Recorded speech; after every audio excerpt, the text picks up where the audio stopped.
Check, check, 1, 2.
Good evening and welcome to the West Orange Board of Education Public Board Meeting on Tuesday, July 2023. I would like to thank all of you here in person and those watching from home for joining us tonight. I would like to welcome my fellow board members as well as Mr. Moore and Ms. Flowers. Ms. Flowers, would you please take the roll call? Good evening, everyone. Roll call, please. Mr. Ifker. Here. Mr. Stevenson. Here. Ms. Tunnicliff. Ms. Huerta. Mr. Rock. Here. Thank you. Notice of meeting. The New Jersey Open Public Meetings Law was enacted to ensure the right of the public to have advance notice and to attend the meetings of public bodies at which any business affecting their interests are discussed or acted upon. In accordance with the provisions of the Act, a written notice was sent from the Office of the Secretary of the Board on July 11, 2023. That said notice was sent by regular mail to the West Orange Township Clerk and the editors of the West Orange Chronicle and by email to the Star Ledger. That said notice was posted in the lobby of the Administration Building of the Board of Education and posted on the district website. Please be advised that this meeting is being recorded and may be broadcasted on local TV and the district's website at a future date. Please stand for the Pledge of Allegiance. Pledge allegiance to the flag of the United States of America and to the republic for which it stands, one nation, under God, indivisible, with liberty and justice for all.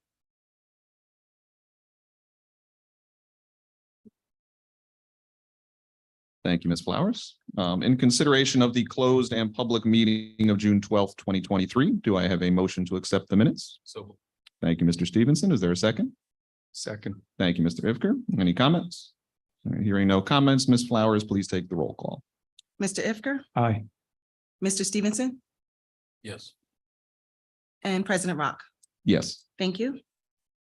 All right, thank you. Mr. Moore, it is now time for your report. Please share your superintendent's report with us. Good evening, everyone. Well, let me start back here. Good evening, everyone. Just to give you a little update, as I start my tenure as a superintendent, the summer has been filled with hiring. Some of the notable hires, each elementary school receiving a security guard. We have now narrowed down our search to a few candidates for the Mount Pleasant Elementary principal position, as former principal, Miss Principal DiGiacomo, has retired. The district's summer programs are wrapping up, if not wrapped up. I would like to thank all our teachers, paras, camp directors, and administrators for all their efforts, making sure our students had a supportive and safe summer and a fun start to the summer season. I want to thank our ESY, Summer Enrichment, Summer School, Step Up, and Engineering and Technology camps personally. We had a Wall Street Journal article come out. I don't know if everyone's aware about lead wiring near Gregory School.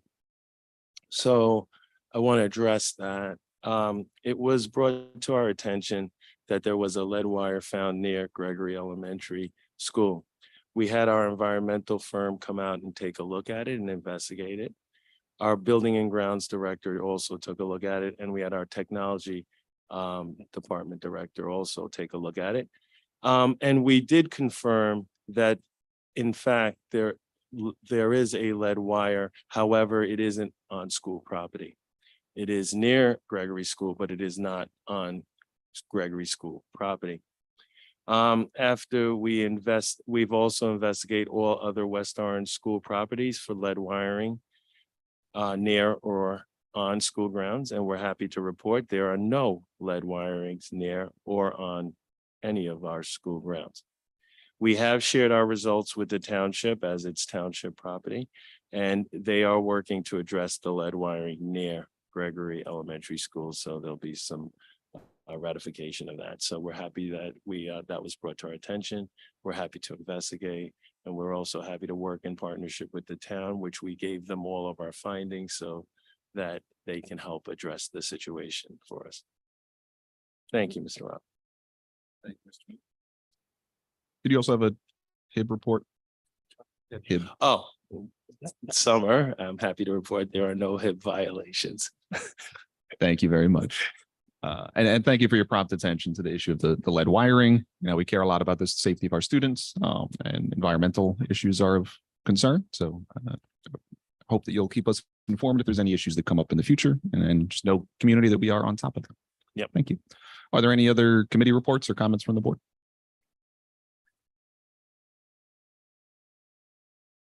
Mr. Ifker, did you have? Yeah. Okay. Thank you. I just wanted to share some comments that were given to me. And I'm speaking now especially to the special needs community, parents, families. You know, excuse me. One of the favorite parts of this town is when I go to Jenny Dunkel Pool. I just love that place. And there were several people there who were talking to me and explaining to me that they had some issues that they weren't quite happy with as far as special services. And part of the problem is communication. I'm not sure they were speaking to calling the right people, but I just want to remind everyone, if you have, and I wrote it down, if you have any issues or questions, you always start with your child study team and the case manager. And then if there are any issues beyond that, then you can contact the Board of Education and ask for the supervisor of special services. There are summer teams, you know, they're not off until September. And it's very important that the special needs community, I'm part of that. I mean, I have a luxury of having a wife who knows everything backwards and forwards. It's not easy. But, you know, you're not second-class citizens. Your kids are West Orange kids, just like any other kids. And we're very fortunate to have Mr. Moore, whose background is in special services, and everyone takes it very seriously. So if you're not getting exactly what you need right now, don't get frustrated, try again. And really, I know that the Board of Education and the whole system is here to help. So just please let us. That's it. Thank you. Thank you, Mr. Ifker. And it's a good general reminder for parents that if you have any issues, there is a chain of command, so to speak, where you start at the lowest level in your school building and then things come up from there. We do not and cannot by state law administer the schools. It's the job of the superintendent and the staff here. So if we get complaints directly, essentially we send them to Mr. Moore, and then they travel down the chain of command to the appropriate person who will address them. So you can send us complaints if you have an issue that you need help with, but you're going to get help faster if you go directly to that person that can actually address your issue. With that, I have nothing else for my report. Mr. Stevenson, did you have anything today? I don't have any report, but I do have a comment to make. Generally, want to congratulate again Superintendent Moore on his appointment to the superintendency, West Orange resident, obviously first Black man to be appointed superintendent of our schools on West Orange. And so that appointment and that accomplishment on his behalf is no small feat. And so I just wanted to publicly acknowledge that again, and thank Mr. Moore for his willingness to serve our community.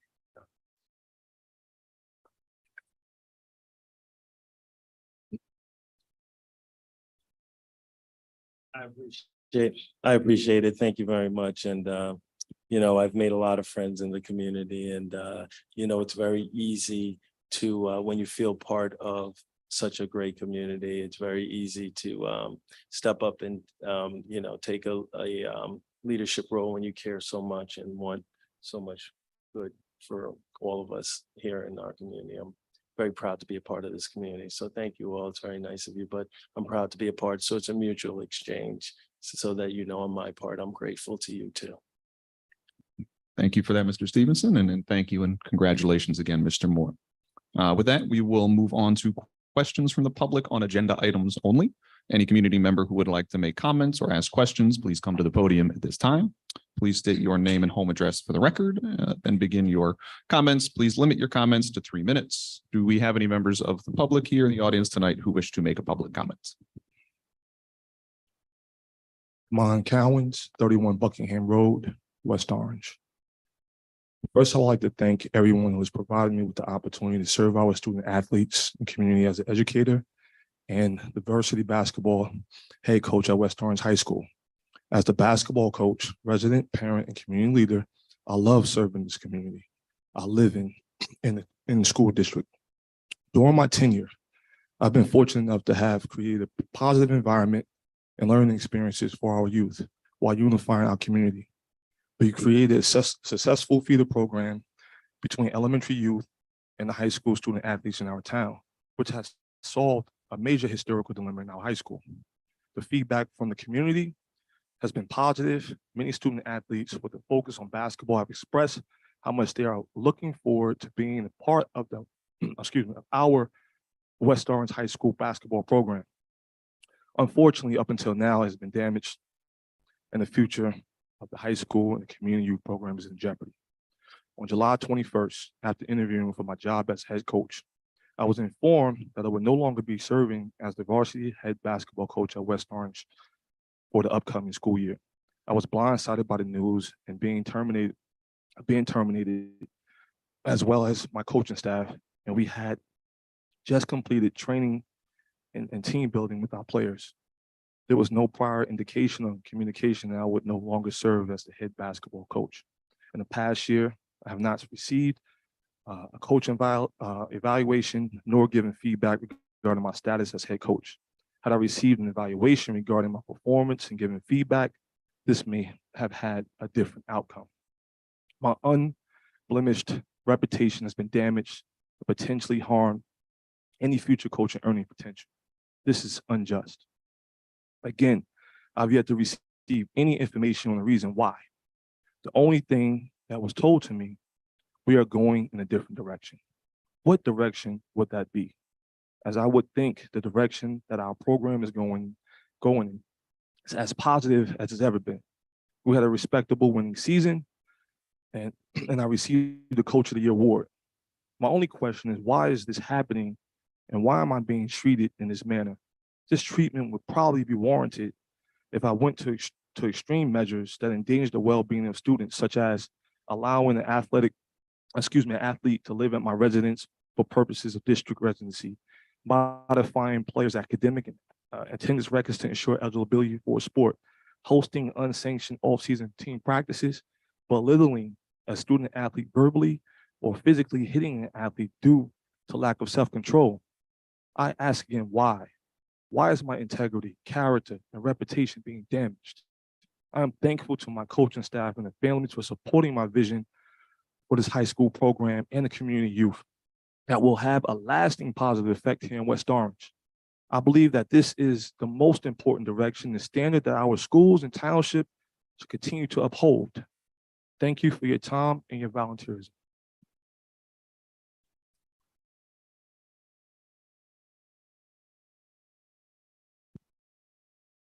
Good evening. Jay Jenkins, Pleasant Valley Way. I'm going to pick up on something that Mr. Moore just said in talking about community. The coach that was just up here is the epitome of providing community for these kids. He just talked about being coach of the year, going from a pandemic where we had the least amount of games in the season than everyone else in Essex County to making the playoffs in this year. This is a man, a gentleman who has nurtured the entire program, not only from the high school, it goes beyond the high school. Do you realize and recognize that he's actually started a feeder program? Friday nights, teenagers, 7th through 12th grade, instead of being out on the street playing basketball, playing at community together. You know, I'm getting choked up because I just realized I played sports all my life also. And I recognize the importance of what this does for all these kids. I don't understand, this hit all of us like a ton of bricks. I don't understand the reason. To me, it either sounds political or if it's a bunch of disgruntled 1 or 2 parents. And I would say the 1 or 2, then they need to speak up where you have the several here that are going to speak on the behalf of. If there's anything else, at least to table this, it makes no sense. Just be aware that the person that you are supposedly about to hire is also, I'm hearing that he's also the assistant football coach, which means in the fall, he's going to concentrate on football, which means there's no program for these kids to continue their basketball, which means if the football team goes to the playoffs, he's delayed in coaching the basketball team. So you are affecting your basketball community, your basketball kids playing. Some of these kids have been waiting. You have, with under the leadership of Mr.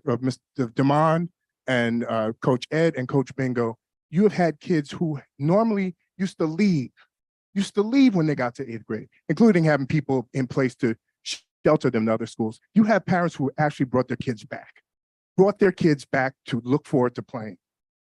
It makes no sense that this is happening at this point. And I just ask a reconsideration of this until we can all understand the reasons why this termination is happening. Thank you.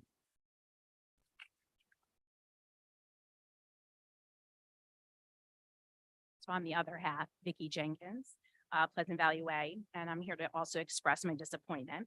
So let me start by saying that many students succeed in school because of the arts, the sports, and clubs. Having those lifelines is shown to produce higher student achievement. As an educator myself in the arts, having a coach in a school where he coaches goes a long way to keep these kids engaged. And you know that because you were at the helm of West Orange High School for a really long time.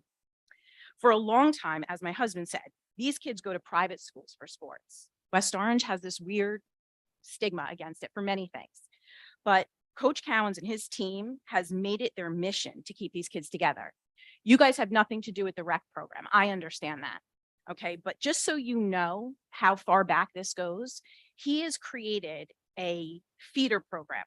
The last few years, he, Bingo, Ed, they have nurtured all of these kids sitting here, these young kids. And a lot of people aren't here because this is summer. And that also says something to me. So he's He is making it because he sees what's happening. All while the rec department also did hire someone where he was literally blatantly pushing those kids to the prep. 2 kids changed their mind. They're coming. Now they're like, wait, what just happened? He saw what he needed to do to change, to make it successful, and his team did it. And now these kids are devastated. You will have seen my son is going into 8th grade. 7th grade, Liberty team, undefeated. Coach Creighton did an amazing job. Guess who all those kids trained under? 6th grade, we have a parent here for rec. Demond's had him coach, undefeated. That's who's coming to the high school, hopefully. As you know, coach of the year, I don't have to tell you exactly, as you know. So I hope that you are doing what you're supposed to do. You think about the kids. If there's a personnel, if there's something he did wrong, as he said, that's a different story. But there's loudest people in the room, and those few people, we can't be scared of a few people. We were the last to open up, and we made mistakes. Please, please reconsider. Though you have nothing to do with rec, it's important to know that he is trying so hard to keep these kids together and not going to all these private schools. You're going to lose more talent. Please reconsider. You're cutting off the entire program. Thank you.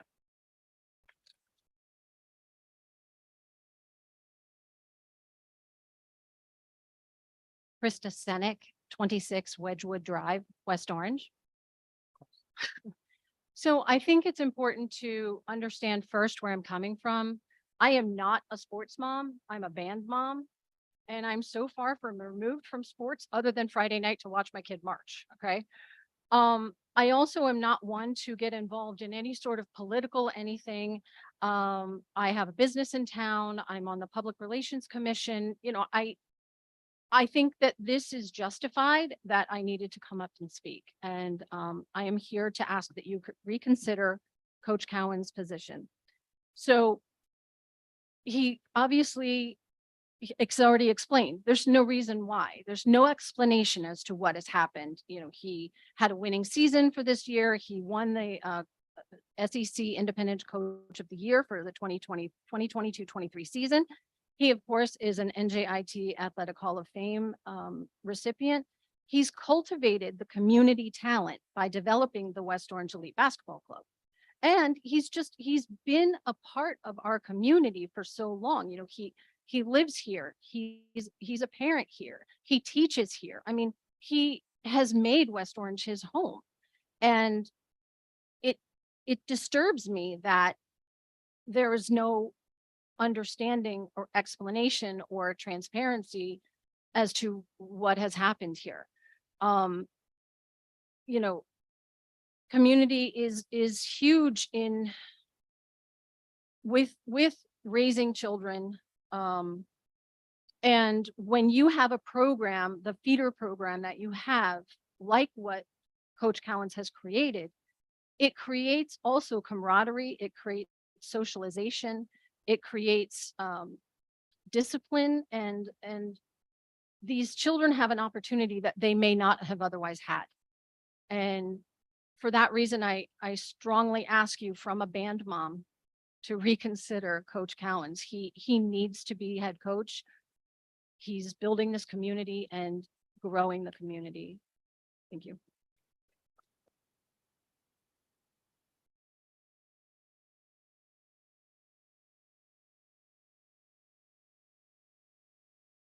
Good evening.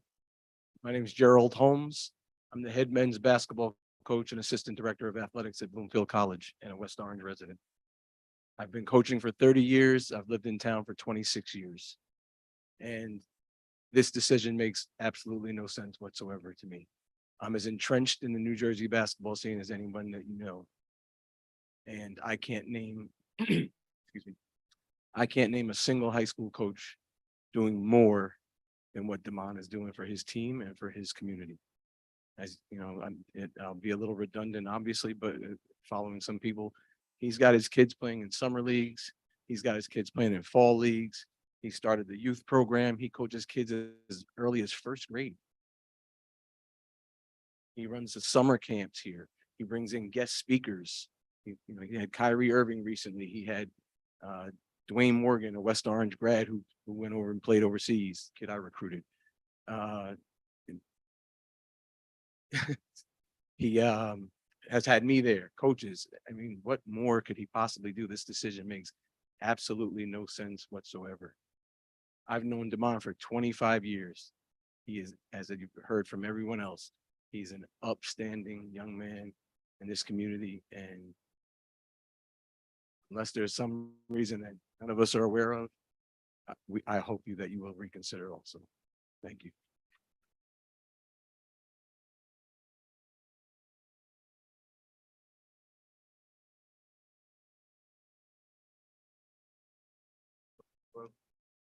I'm fairly new to the community. Jayden. My segue into this community. Sir, was- please state your name and address before you begin your comment. No, it's okay. My Thank name you. is Lamont Cephas, 14 Washington Avenue, West Orange, New Jersey. My segue into this community, of course, like all parents, you want the best for your child when you move them into a community. I grew up in Clifton, so I know about community and parents being together. So when we moved here, my segue in was through my son. He got interested in basketball, and we became affiliated with Coach Damon. Because of that relationship, he made friends very quickly, very quickly. His personality, those that know my son, is through the roof. He can make friends. But because of that basketball program, it made his transition to middle school, when I finally took him out of private school, that much easier. These kids, I can honestly tell you, love being together. They stay at everybody's house, they go swimming, they play ball. That's the kind of community that builds success. When kids play year after year with each other, they know each other's style of play, they know the mentality. I look at Coach Damon's staff. I met Coach Bingo. He was giving lessons at Stag Park. Those little things to parents, especially an athlete's father, I played sports, mean a lot. Gives your kids something to look forward to. When I see these kids come together, they can't wait to see each other. It's because of programs that Coach Damon has put together. So when you make a decision, you got to realize something. You're going to take 2 or 3 steps back before you move forward. And in today's climate, it's very competitive out here. What is the reason why these kids going to stay here now? They can go to any AAU program, spend their money, and leave this community. So when you look at today's climate, for an organization to keep this mass of people together, and from what I saw in the camp was very successful. We just had a hoop group camp where 5 of the players from the basketball team went to Pennsylvania. They just want to be together. And thanks to Coach Damon, that's a result of it. Thank you.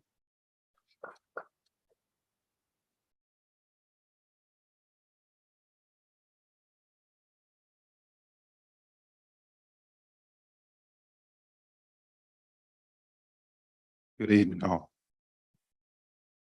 I am Ryan Martin, 180 Gregory Avenue. I've been a member of this community for 20 years now.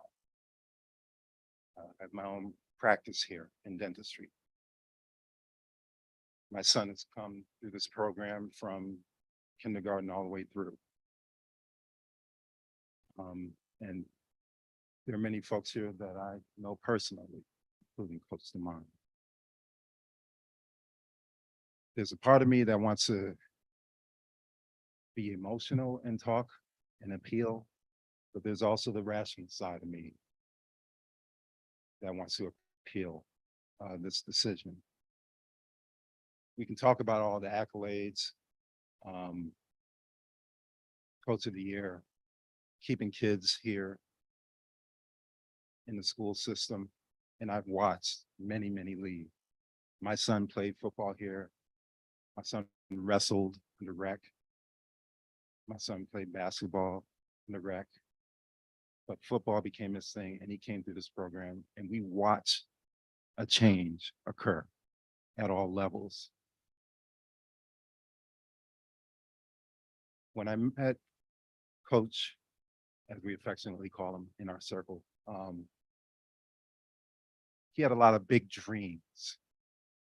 And he would always talk to us about these dreams. And to watch everything come to fruition was just incredible, you know? And to watch a lot of these kids stay here, and some of my patients, and I treat patients right here around the corner. Some of them say, you know, I was thinking about going to St. Peter's. I was thinking about going to Seton Prep, but you know, I heard a lot about this coach. What do you think about him? You know, because quite frankly, I would like to stay here. I like this community. I've been here 20 years and I like this community as well. And I think he made, well, not necessarily you, but I think the decision was right to bring him on and to bring a stronger bond with this community, with the students by keeping them here. So I really appeal and ask for, you know, reconsideration as to why this decision was made, and really reconsider the choices that was made as of yet. Thank you.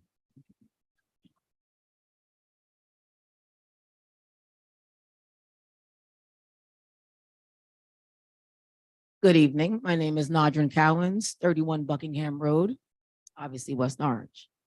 I am Coach Cowan's wife. So obviously when I heard the news that he was being terminated, not only did my heart sink, my son's heart sank. How do you explain to a 6-year-old that your father is no longer the head coach and the program that he cultivated is in jeopardy? How do you have that conversation as a mom? Because from one educator to another, I'm in education as well. I am a resident here. I don't come out as often because I have our children and I got to make sure they get where they go. But my child has been around a lot of these young men that my husband has coached. And I've seen him have a love for the game and even just go over a couple people's houses and play. He's 6 years old. And I, like everyone else, why? Because not only did he sacrifice, we sacrificed. Because I'm the coach's wife. So to just say you're no longer the coach with no reason why, and for 9 years, not only has he sacrificed, so have I, to make sure that there's a program here, not only for the community, but also for my child to go to, because my child is a student here in West Orange. I came to West Orange with my husband, moved here because we love the community, the diversity, and despite whatever stigma people think, I, as an educator, I know about West Orange High School, West Orange School District. I know what it offers. So when you take something from the high school program that's connected to the community, it is devastating. So while somebody may have had a political agenda, they have to understand they're taking away from not just the high school coaching program or the high school basketball program, they're taking away from the community. And I did not sacrifice with my husband to have that taken away just because someone said we're going in a different direction. So I'm going to ask you to reconsider. Please reconsider, table it, and find out the ins and outs as how that decision was made. Thank you.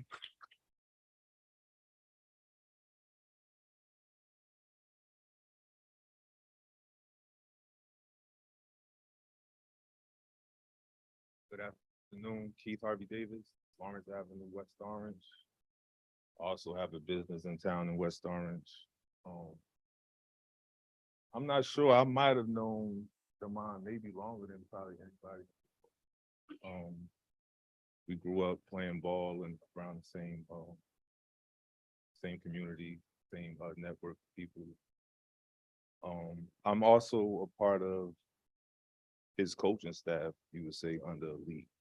I coached the seventh grade. Now, like everybody, I guess everybody wants the understanding of what's going on. You know, it might be other people that look for any jobs in West Orange, and they'll look at who was there prior and want to understand why they're not there anymore. So we would like to know how that understanding and the intent behind it, because if you tell somebody you're moving in a different direction and you were winning and you did something and you put an award towards the high school, so what direction are you actually going? I was a part of a coaching staff at Columbia High School, and the head coach was terminated, and the AD, I had a meeting with them, and they wanted to give me the job just because, honestly, they didn't like me. So we were in top 20, and he told me out his mouth that it wasn't about the winning. So what is that doing for the kids? You put in the coaching that y'all supposed to want to win. So if you're winning, what direction are you going in? If y'all do any research on Columbia High School, I don't think they've reached top 20 since then. And that's probably 15 years ago. All right, so we just want to know, have understanding and what the intent was behind them. That's about it.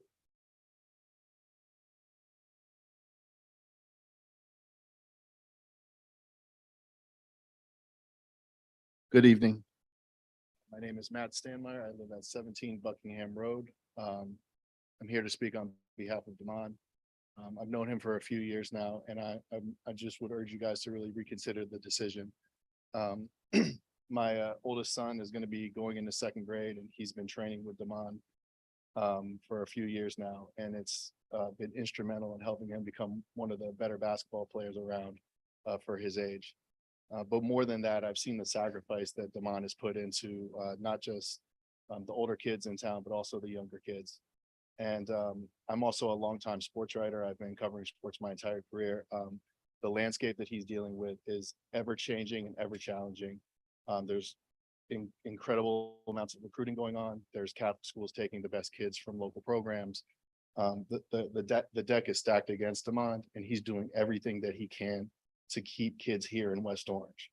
Like I said, I have 3 boys. My oldest is going into second grade. I plan to have all 3 of them play in Damon's West Orange Elite program. So I think we need to look at this. This is not just about wins and losses. This is about developing young men. This is about instilling West Orange pride in them. I mean, they, in the summer league this summer, they had jerseys, and the back of their jerseys said West Orange pride on the back. I mean, that's pretty special that they made a decision to do something like that. So again, I just see the amount of work that he's putting into his own program at the high school level, but also the kids that are coming up. And again, I'm a longtime sports writer. You don't see that in every community. It is something that is special. And it's something that you don't get everywhere. And I'm really concerned that if you remove Coach Callens, then what does that do for the feeder program? What does that do for our kids? So again, I know Damon, he's a good man. He's a great coach.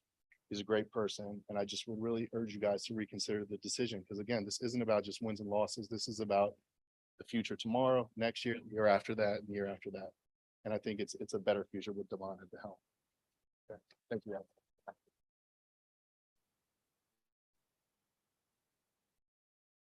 Hello, my name is Jayden. I am a student who grew up under Coach Damon's basketball team in West Orange Elite. When I first began basketball, I wasn't really that good. I was pretty bad. I didn't start on any team. And then once I went under Coach Damon's wing, he taught me on the past 3 years how to be a better player. And I went from being a bench kid who didn't have many friends to being a starter on the Liberty undefeated team to, last year.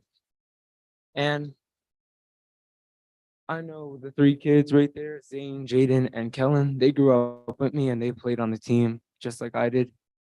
I played since I was in 6th grade and they played probably younger than that. I don't know. But Coach Damon, I couldn't wait to play under his wing. I've been practicing under him all summer. I go to the bubble to work out with him, Grant, and Ed. And then I go to the gym with Bingo and Grant to work on my game. And we just came back from vacation, and then we just heard the news that he got fired, and we were devastated because we couldn't wait to play under his wing for my high school seasons. And I was hoping to learn even more because he's taught me so much throughout my career so far. And I was just asking please to reconsider. He's doing it for the community. Kids are getting better every day because they have him as a coach. He's been getting them better every single season, and I could tell from experience. And I would just ask all of you to please reconsider the decision of firing Coach Damon and ask him to please put him back at his position as head coach of the varsity team. Thank you.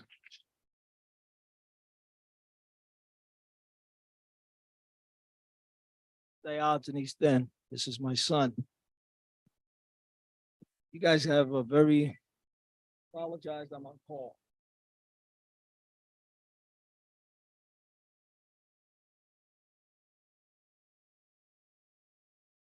You guys have a difficult task.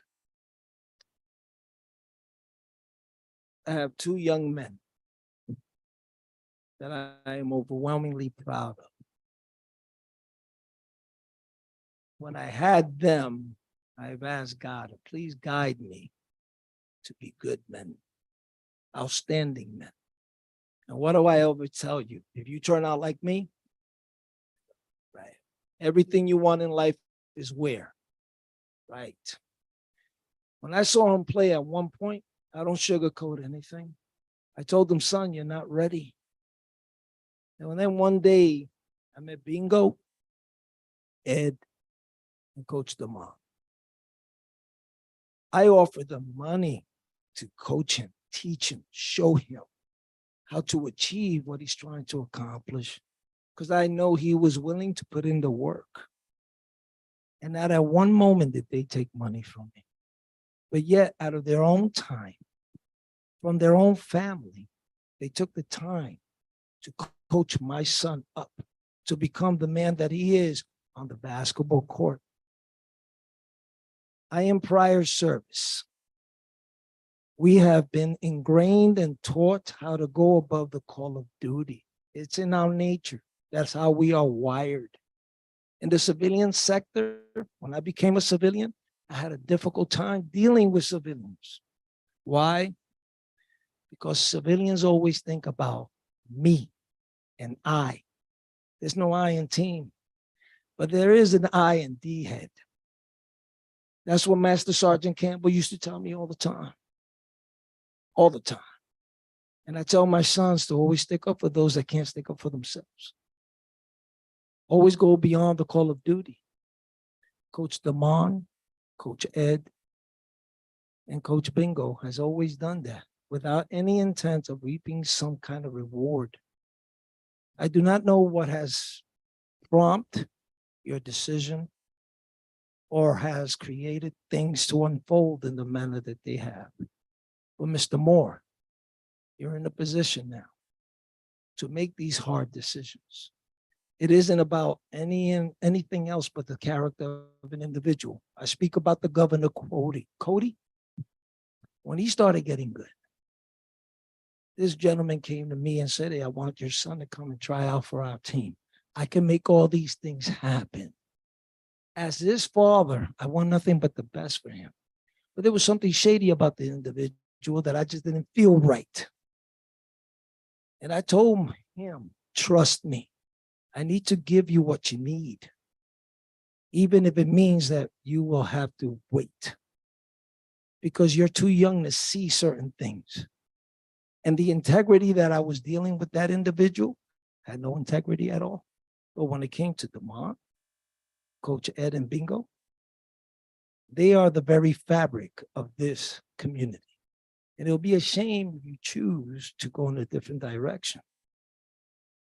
He had the opportunity to be sent to Seton Hall, and we were going to be helped to make that happen. But because of what he would have to deal with and the people, that I felt their integrity wasn't intact, it wasn't good for me. And when I knew Coach Damon was going to be here and what he could achieve, is astronomical and beyond words. So I emphatically ask you to please just reconsider. Look deep down inside. Don't look at the political jargon. Just look at a man. Look at your community and ask yourself, what is the right thing to do here? As I said before, I do not know what has unfolded to put you in this position. But if it's something beyond our understanding, understand this, we all deserve a second chance. And I can't believe a better person than those individuals that you decided to move on from. Thank you for listening.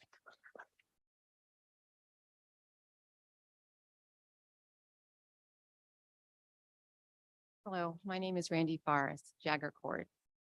So I've lived here 11 years, and my husband and I know almost everyone in the room, chose to live here because of the diversity.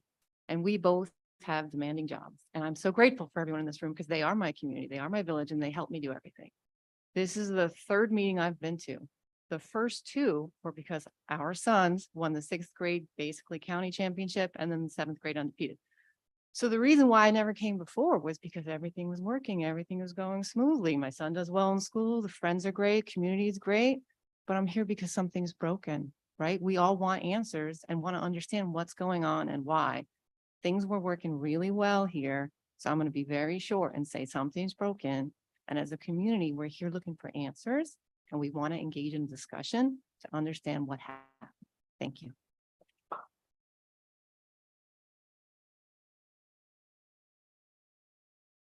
My name is Zane Forrest, and that was my mom.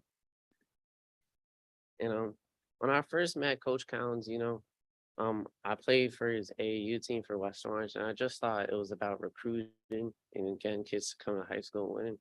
Then I really noticed that it wasn't. So an example is we had a tournament all the way in Manalapan, which is about an hour, like 3 o'clock on the weekends. And he brought him and his 6-year-old son Jaden just to watch us. And, I realized then that it wasn't really about getting the kids. It was about, being friends with them, getting them to be better people. And a lot of people in this room, he's come to their houses, he's really friends with them. And I think it shows something about him.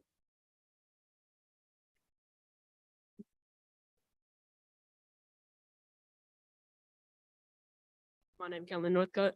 I came here in 3rd grade. I was looking for an AU program to play under, and I found West Orange Elite. Coach Collins welcomed me with warm hands, warm heart. He made me feel like family. I met all these people behind me, and they're also my family too. And I don't understand why. Like, they say if it ain't broke, don't fix it. You know what I'm saying? Like, what's broke about him? He ain't do nothing wrong. And I feel like y'all should really reconsider it. Thank you.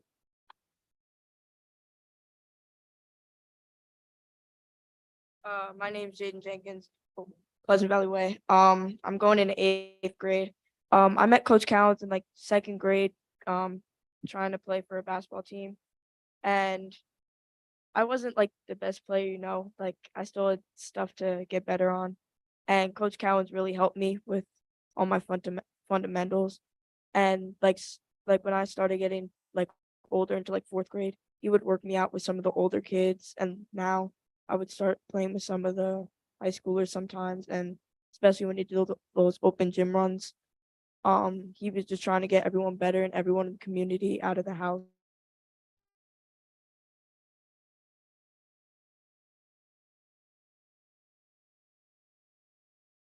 For this, and yeah, please reconsider about his job. Thank you.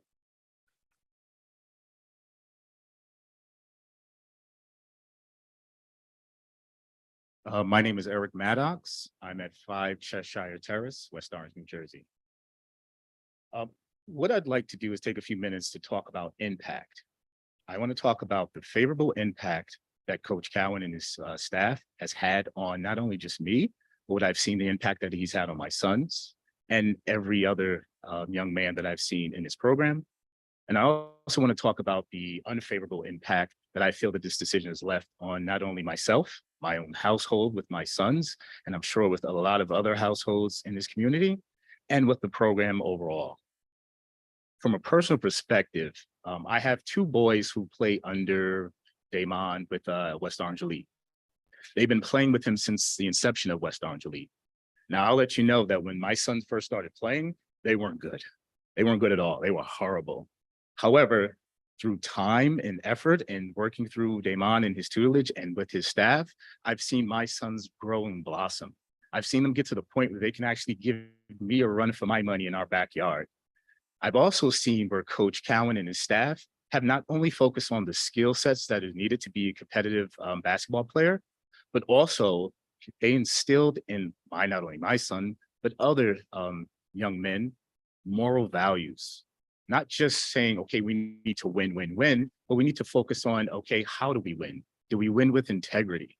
I've also heard Coach Cowan and his staff remind not only my children, but the players that when you lose, that doesn't define you. That just lets you know this is a teachable moment to get better. It is little things like that that impress me. And I have to say that I'm an objective person. At times I am quiet, but I do sit back and listen and observe. And I have observed not only Coach Cowan instill morals and values in my son and to other children, but I also saw his dedication. And that not one time did I ever question his integrity. And he always showed me that he is for the community first. As other people have said up here, I've seen him not only go to other people's houses, but also do extra work with the kids outside of just playing inside of a basketball court. So just like everyone else, we just want to know answers. We want to understand why this decision was made. And I hope you guys made this decision based on good facts and not anything else other than that. So I just implore you guys to reconsider reinstating Coach Cowan and his coaching staff. Thank you.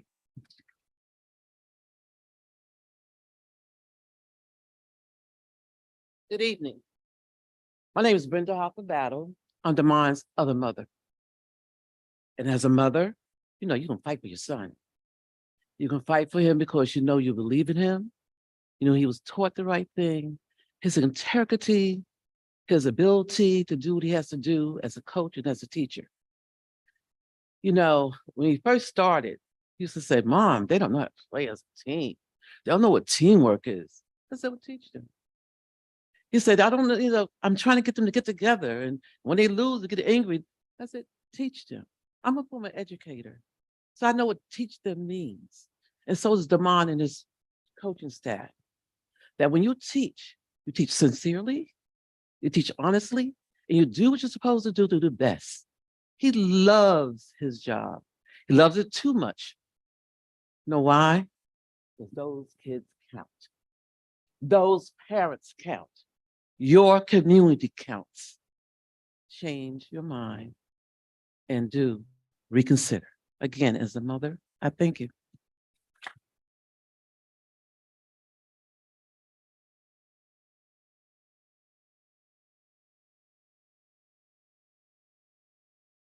Hello, board. My name is Lauren Forrest, 7 Jagger Court, West Orange.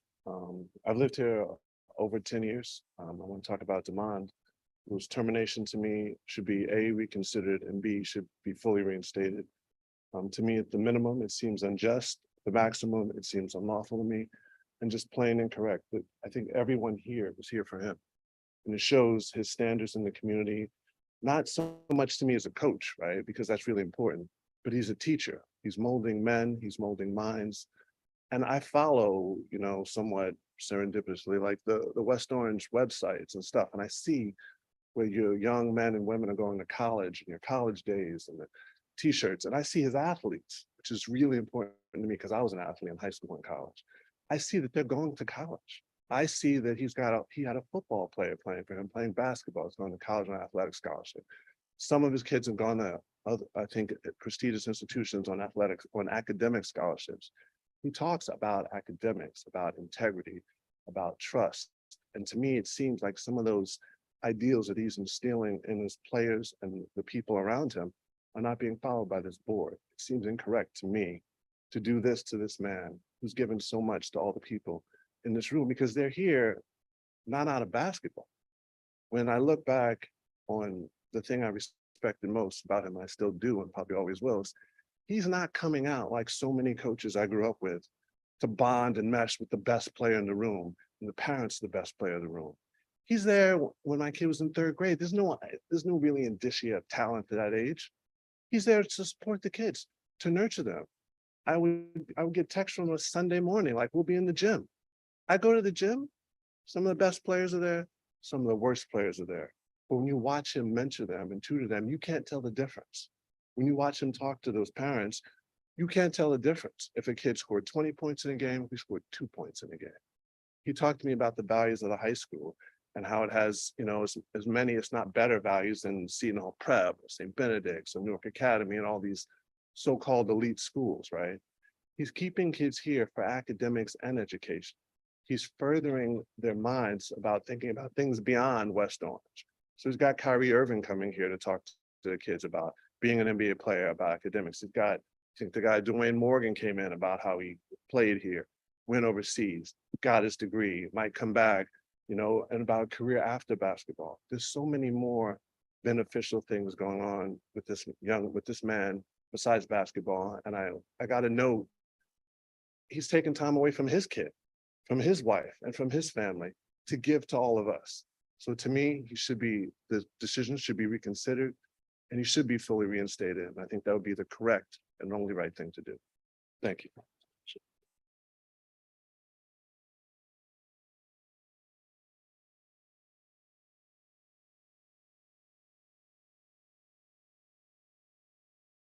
Good evening, Dr. Jamil Northcutt, 74 O'Connor Circle, West Orange, obviously.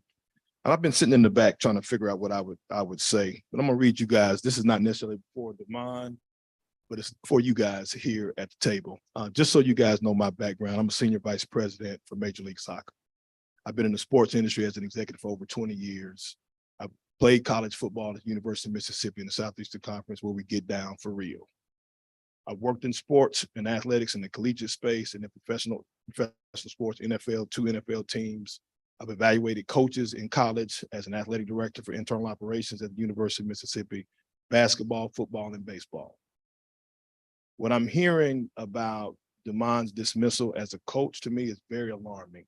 As a professional and a person that works in the sports industry and all the time and that's spent to coach kids, and also to lose your job when it's necessarily not in your best interest from the standpoint of being evaluated. So the definition of fairness, for the panel here, says impartial and just treatment or behavior without favoritism or discrimination. Impartial and just treatment or behavior without favoritism or discrimination. This gentleman just won some games because it's about winning and losing. At the end of the day, he's named the coach of the year this past year. And for me, it just seems unfair and unjust for this individual to lose his job. He's coached my son. My son came up here to talk earlier. And, if it's about the business of what we're doing, then let it be about the business. But if it's about the other thing, the BS about what we're talking about, then we need to be able to address it and call it out. So all I'm asking is that you restore this individual as a coach. He hadn't done anything wrong to lose his job. He's done everything he needs to do to keep it. He's done everything he needs to do to keep it. His coaches, when they select coach of the year, that's a panel of coaches who make a decision based off of what they've seen on the court and what he's been able to do with his qualifications, et cetera, to be in that position. And that's what they decided to do. They named him, the league named him the coach of the year. They just won by happenstance. And so he earned that right based off of the work he's put in. We know what the basketball looked like during the pandemic. He's had to restore the program. My kid's been playing in this program since he was in 3rd grade. A lot of these kids and parents here have been involved with it. So I'm asking that you guys not necessarily just reconsider, but restore him as the head basketball coach. Do what's right and treat the man fairly. All right, thank you.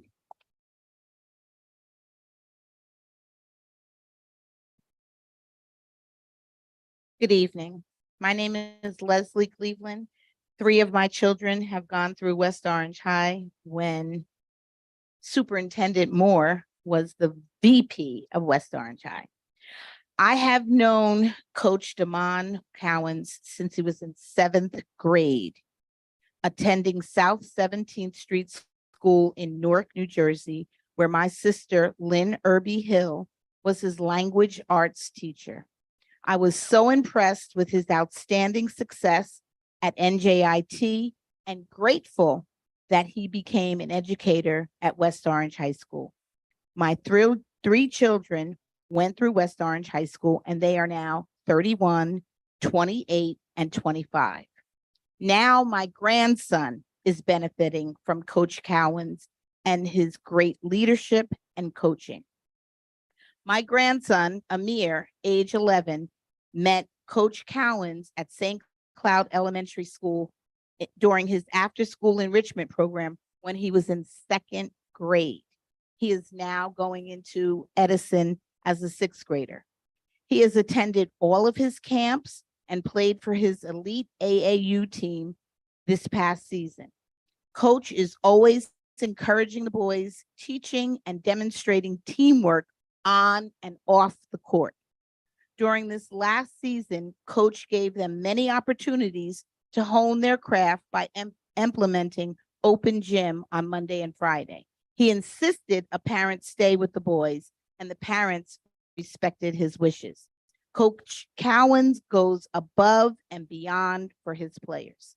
He needed my grandson Amir to play up in an AAU game, and I wasn't in town. He personally picked my grandson up, took him to the game location, and returned him home. If anyone is questioning his character, ethics, or judgment, they are in error. He wants the best for each and every child that walks in his gym. His staff, Coach Bingo, was my 28-year-old's coach when he was in elementary school and junior high school.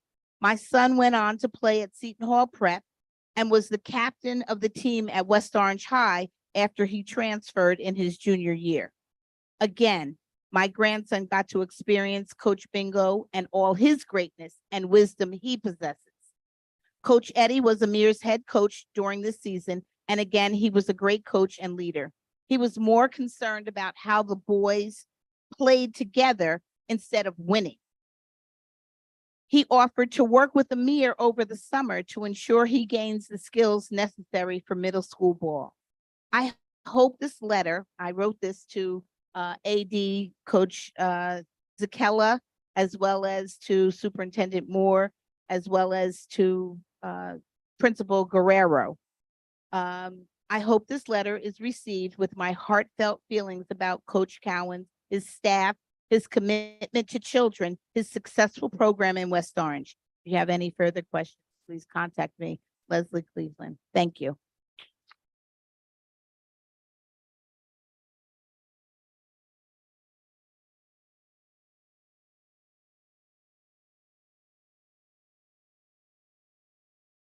Hello, everyone. My name is Reggie Lewis, and I live at 200 Mount Pleasant in West Orange.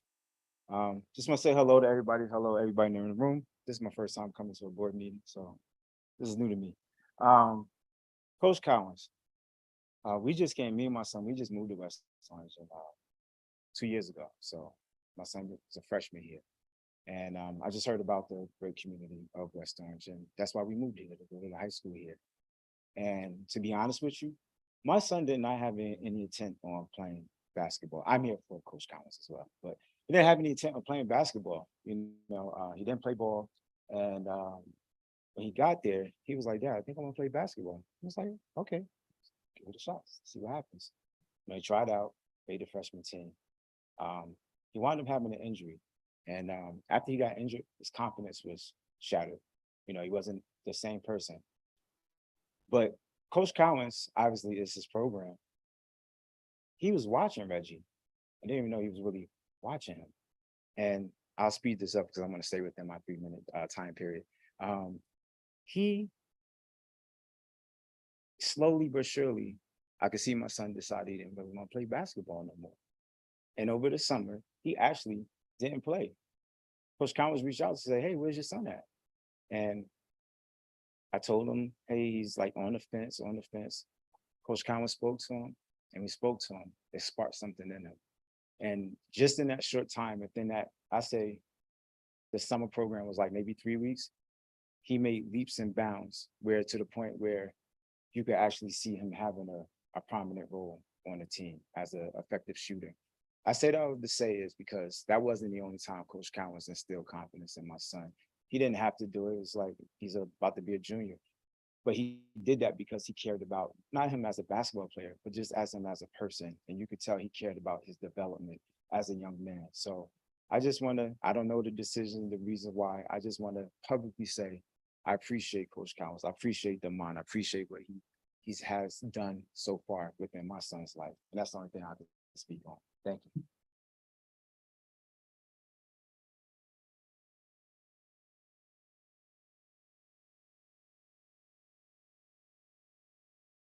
Good evening, everyone. I'm currently tutor and lived in West Orange since 2011. Just a little background, I have 24 years military service. I've just retired. Served in 2 or 3 different wars. I can't even remember how much. You're welcome. You're welcome.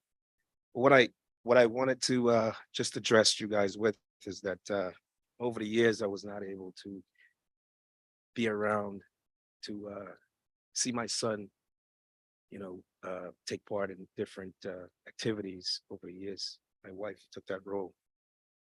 I was always gone a lot, and sometimes even when I'm here, I'm not here. And over the years, I've noticed that my son, he's always passionate about basketball.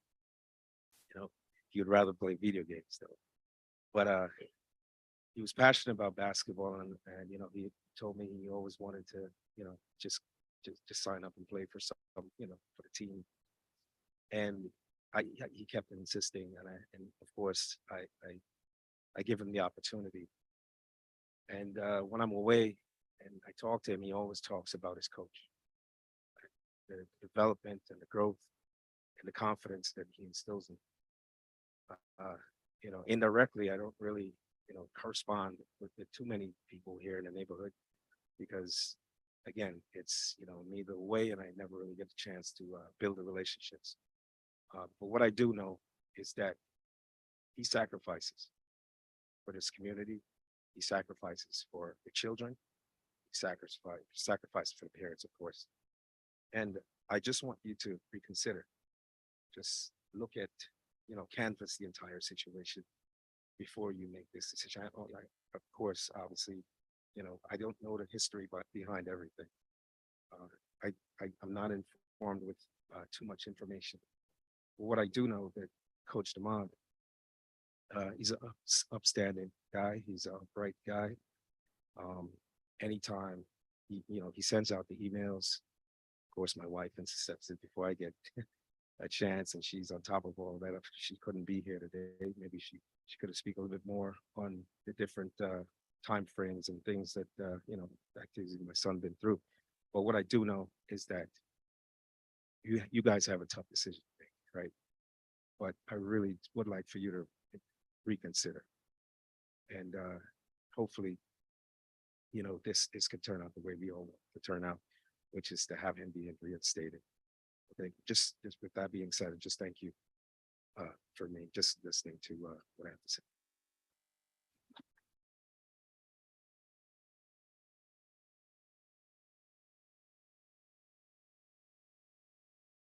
Everyone, Fontaine Whitaker, 5 Edgewood Avenue. I was in the back and I wasn't going to come up here. I was just going to listen today, but I feel that I have to come up here because I'm directly impacted. I have a student athlete, one going to 4th grade, the other one going to 9th grade. And we were on track to go to Seton Hall Prep due to the stigma of West Orange, like some of the others talked about earlier, not only in sports, but also in academics. We've been living here for 5 years, and all we heard about the high school is that if you don't make honors, you're thrown in general pop. No one cares about you. That's unfortunate. So it was easy for my wife and I to make the decision, not only for basketball, but for academics, to go to Seton Hall Prep.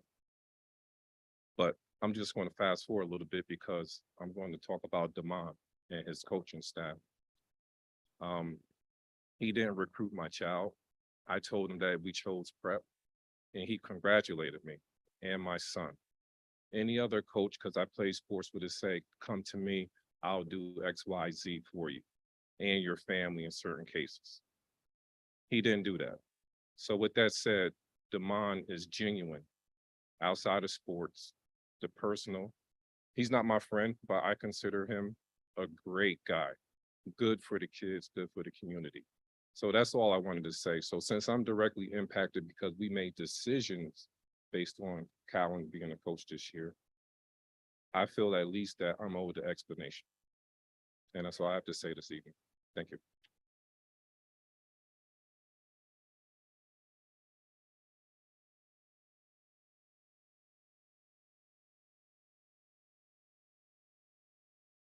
Good evening, Tazra Road 24 Hutton. Much like the gentleman who just spoke, I wasn't sure if I was going to speak anything today. My son is playing, I'm missing his game as we speak, and I kind of felt the need to be here just to understand. And typically I have my facts straight at research. I didn't have time to do that. So I'm just here to share my experience with you. I met Demond a few years ago, way before my son started basketball. I think at some networking event, and then I actually had the opportunity to guest teach at his class for personal finance, I believe. And so to me, I consider myself a community builder, community organizer. I appreciated that he's out in the community building relationships and bringing talent back to his students. My son tried out for the elite game last year and he did not make it.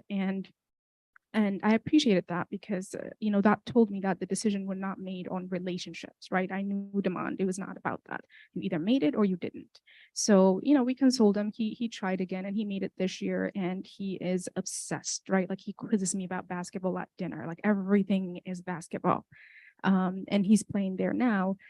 So I understand as a leader and also, involved with the school that this is considered a personal issue and perhaps the reasons why may not be disclosed to the public, but I just know based on the few minutes of observation information I have that there doesn't seem to be much explanation as to why this happened. And I'm just going to give you some things for consideration. So West Orange is very diverse, as most of you know, and it's really important to see that our kids get themselves represented and the leaders and the educators that we have. And so that would be one loss that we would have. I don't know what the plan is, right? For what the next person would be, but it's really important that our kids see themselves represented. My son has 2 days practice and 1 day game. That's 3 days that I know of just for my kid. So I don't know, I'm sure there's more that he invests into the community.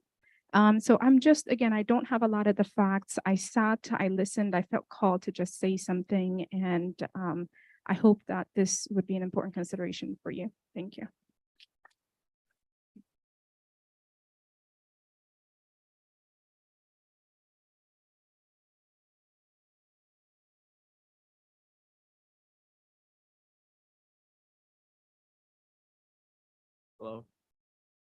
Hello.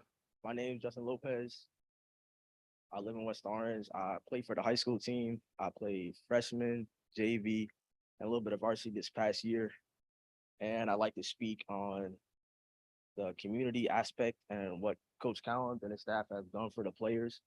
So I met Coach Cowan's bingo probably 5-6 years ago. And since then, or up to then, I was playing for the rec.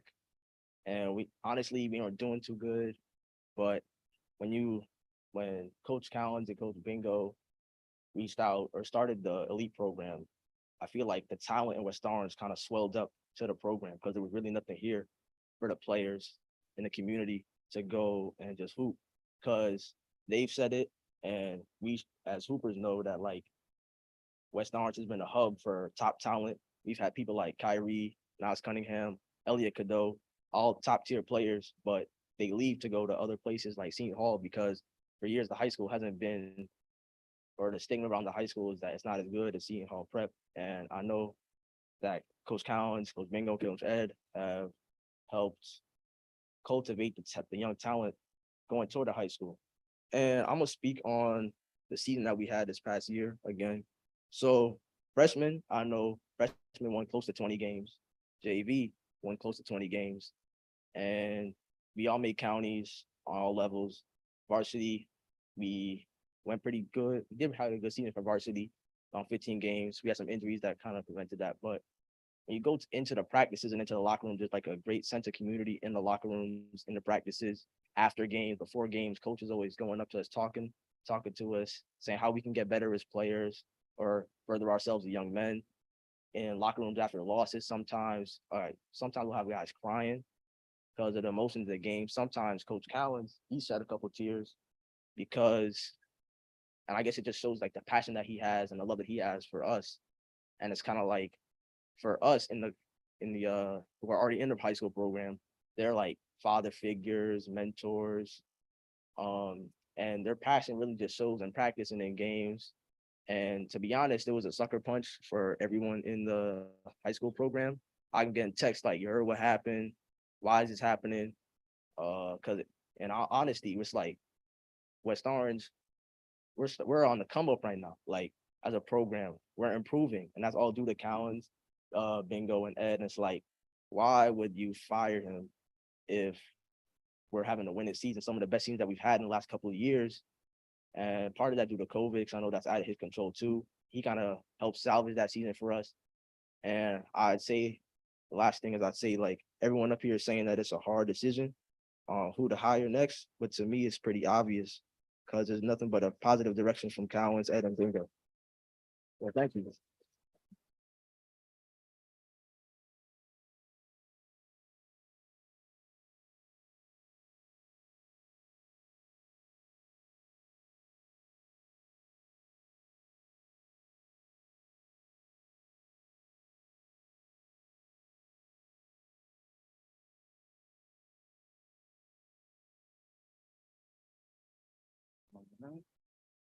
Sorry.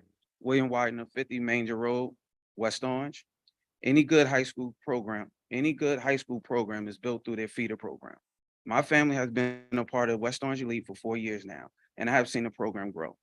I didn't always agree with everything that was going on, but I had the courage to have a conversation with Coach DeMond regarding my concerns, and he was open to all suggestions, not just one, but all.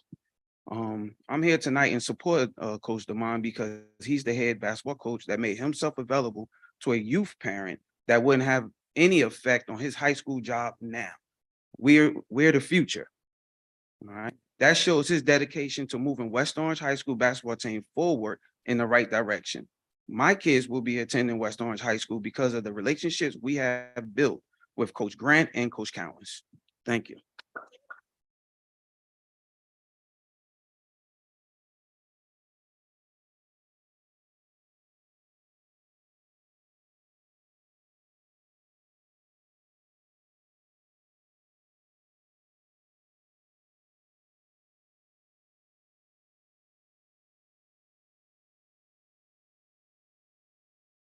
Evening. My name is Jeff Lubin. I live at 1 Hartshorn Terrace. So my family and I, we moved to West Orange actually 2 years ago next month. We moved from Brooklyn. And I'm born and raised in Boston. My wife is born and raised in Queens, and we lived in Brooklyn for like 11 years. And we're like, you know what? I think it's time to get out of the house. I mean, get out of the apartment. It's tight. And we're like, we want to go somewhere with diversity. And we decided to look into South Orange and other neighboring neighborhoods, and we settled on West Orange. And I met DeMond probably last year. My son is going to be a 5th grader at Kelly Elementary. And I met DeMond, and the man he just spews integrity. I told him, I was like, I told him about my son growing up in Brooklyn, and he didn't have much of a love of basketball, and he made the travel team. He's seen his peers and his teammates play on the West Orange Elite, and it's actually he's joined the open gyms that DeMond has opened for him, and my son is like loving basketball because of DeMond. And I just, again, like everybody else said, we don't know the backgrounds, we don't know the ins and outs, we don't know what was done behind the scenes or said behind the scenes, but you know, his accolades speak for themselves. I don't see why a man of such integrity would be, sorry, let me take that back, a black man of such integrity to be taken away of his position. Because honestly, we need more people that look like us in these positions, and you just pulled the rug under him, and I just don't think it's fair. And I sincerely hope you guys reconsider.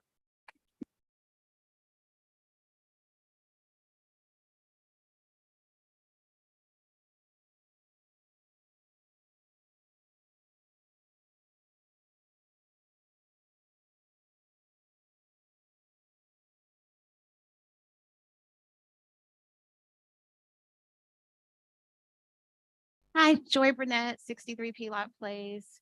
I'm not here about basketball. As a resident and a teacher in the district, just in talking to some of the new teachers over the last few years, some of them, it seems as though some years there was some diversity training in that week that they get before school starts, and some of them didn't experience it. So I just wanted to check in to see if that's a part of what's happening for the. Is there anything else? Let her finish her comments and then, yeah. Okay, yeah, so I just wanted to check in on that. And then the other thing, I just wanted to share that, I know, Mr. Moore is aware, but West Orange kind of showed out at the Amistad Summer Institute this year. That we had, you know, some of our teachers actually introducing actually our principal, Miss Kimya Jackson, introduced the keynote speaker from the NAACP. I got to introduce Dr. Marianne Johnson, who worked on the Apollo mission that went to the moon. Shayla Jana actually presented a workshop that was just amazing on infusing African-American history into math. And I mean, her workshop was so great that teachers were actually buying the books that she was recommending in the session. So I just wanted to and we actually had we had a nice showing of attendees as well. So I just felt really proud to be at this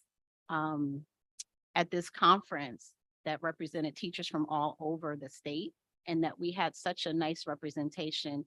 And actually the other teachers were like asking how did they get a job in West Orange, because they said, you know, we all kind of worked together, we stayed together, and they felt like it was a really good representation. And it looked like, you know, we really liked each other as colleagues. And when we spoke about West Orange, we always had positive things to say. So, you know, people really, you know, admired us, and there was an admiration there for West Orange. So I just wanted to share that because it was just such a great experience. And that's all I have.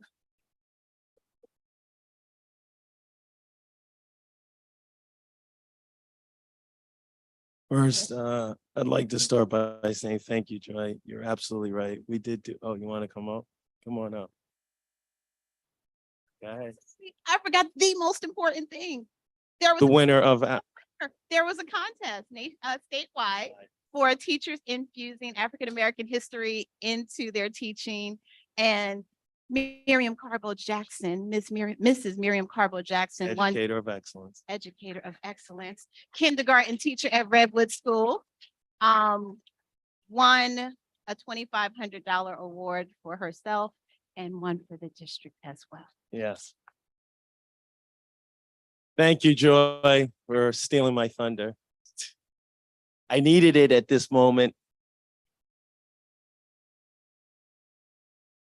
So I think first I'd like to start by saying absolutely correct about Damon Cowens. He, my son also has been coached by Damon Cowens as well.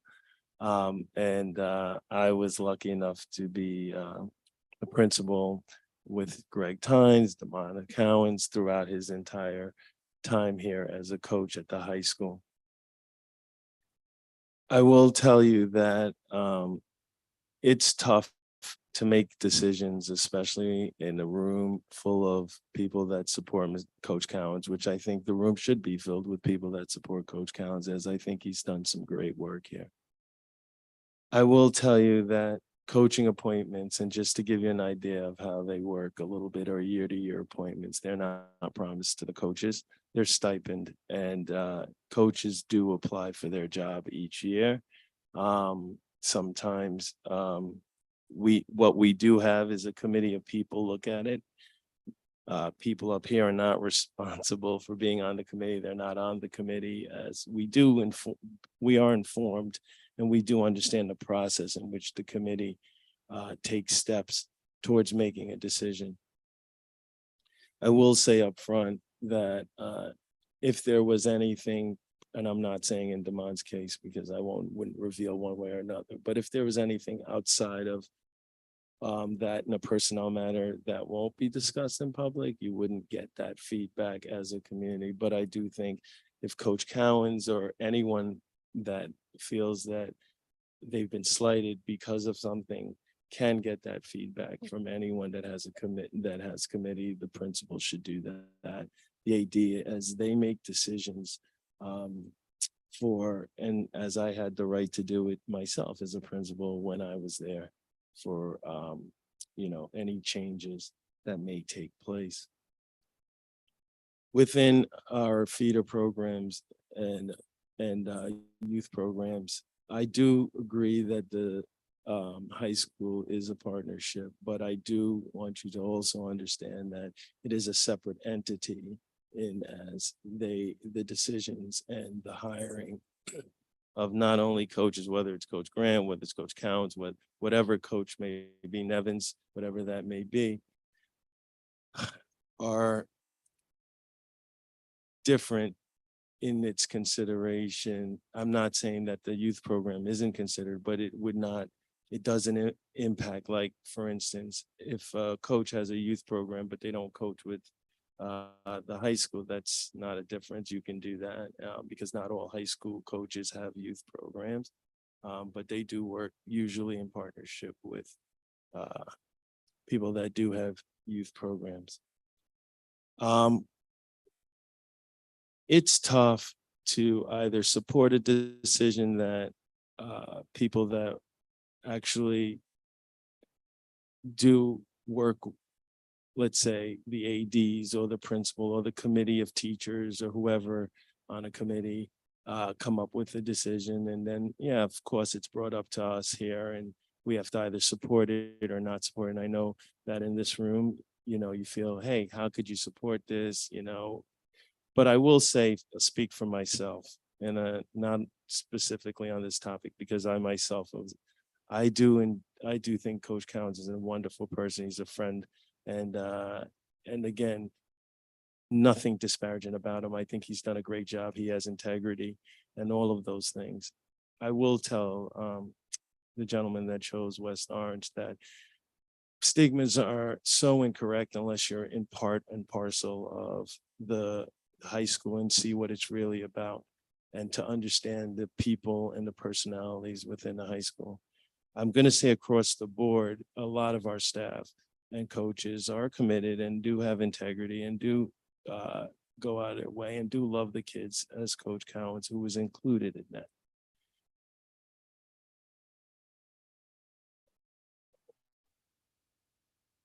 Oh, hang on.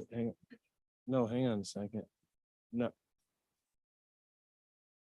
Go ahead, explain. Yeah. No, hang on. Hang on. As a superintendent, I'm going to have some tough decisions to make, but let me talk about me then. If you think that I wouldn't make changes throughout our district, which everyone is not going to agree with, then you're wrong. I will make changes that people may not agree with. It is on me as the steward of the district to make those changes, evaluate them, work on them, make sure they work for everyone. Decisions so that we're clear, decisions to make changes. And I'll tell you in this case, as well as I know the people that were on that panel, I know the principal, I know the AD, are not political decisions at all. It isn't. No, you may think that because maybe a parent or someone feels, but I think that people take responsibility for the decisions they make as leaders. And that is important. Whether A group of people agree with you, two people agree with you, they don't, or they do. And I don't think that, and I'm not saying that it's not valid to have an opinion. I'm not saying that it's not valid to disagree. But I am telling you that parents absolutely have an opinion. They absolutely have suggestions, and we absolutely listen and consider them. But no one parent weighs over another when there has to be also this objective decision as leaders that you make.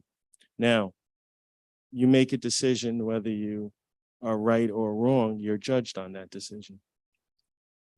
And anyone that, any changes, I know we changed, I'll just give you an example, the football coach, that didn't go well. There were people like, did not love that, didn't want that. And they came to the mic and all of those things, and there's emotion behind that. But as a principal at that time, I thought that that was the right decision to make. It worked out for me, but if it didn't work out, people be very critical of that decision. Now, I understand that.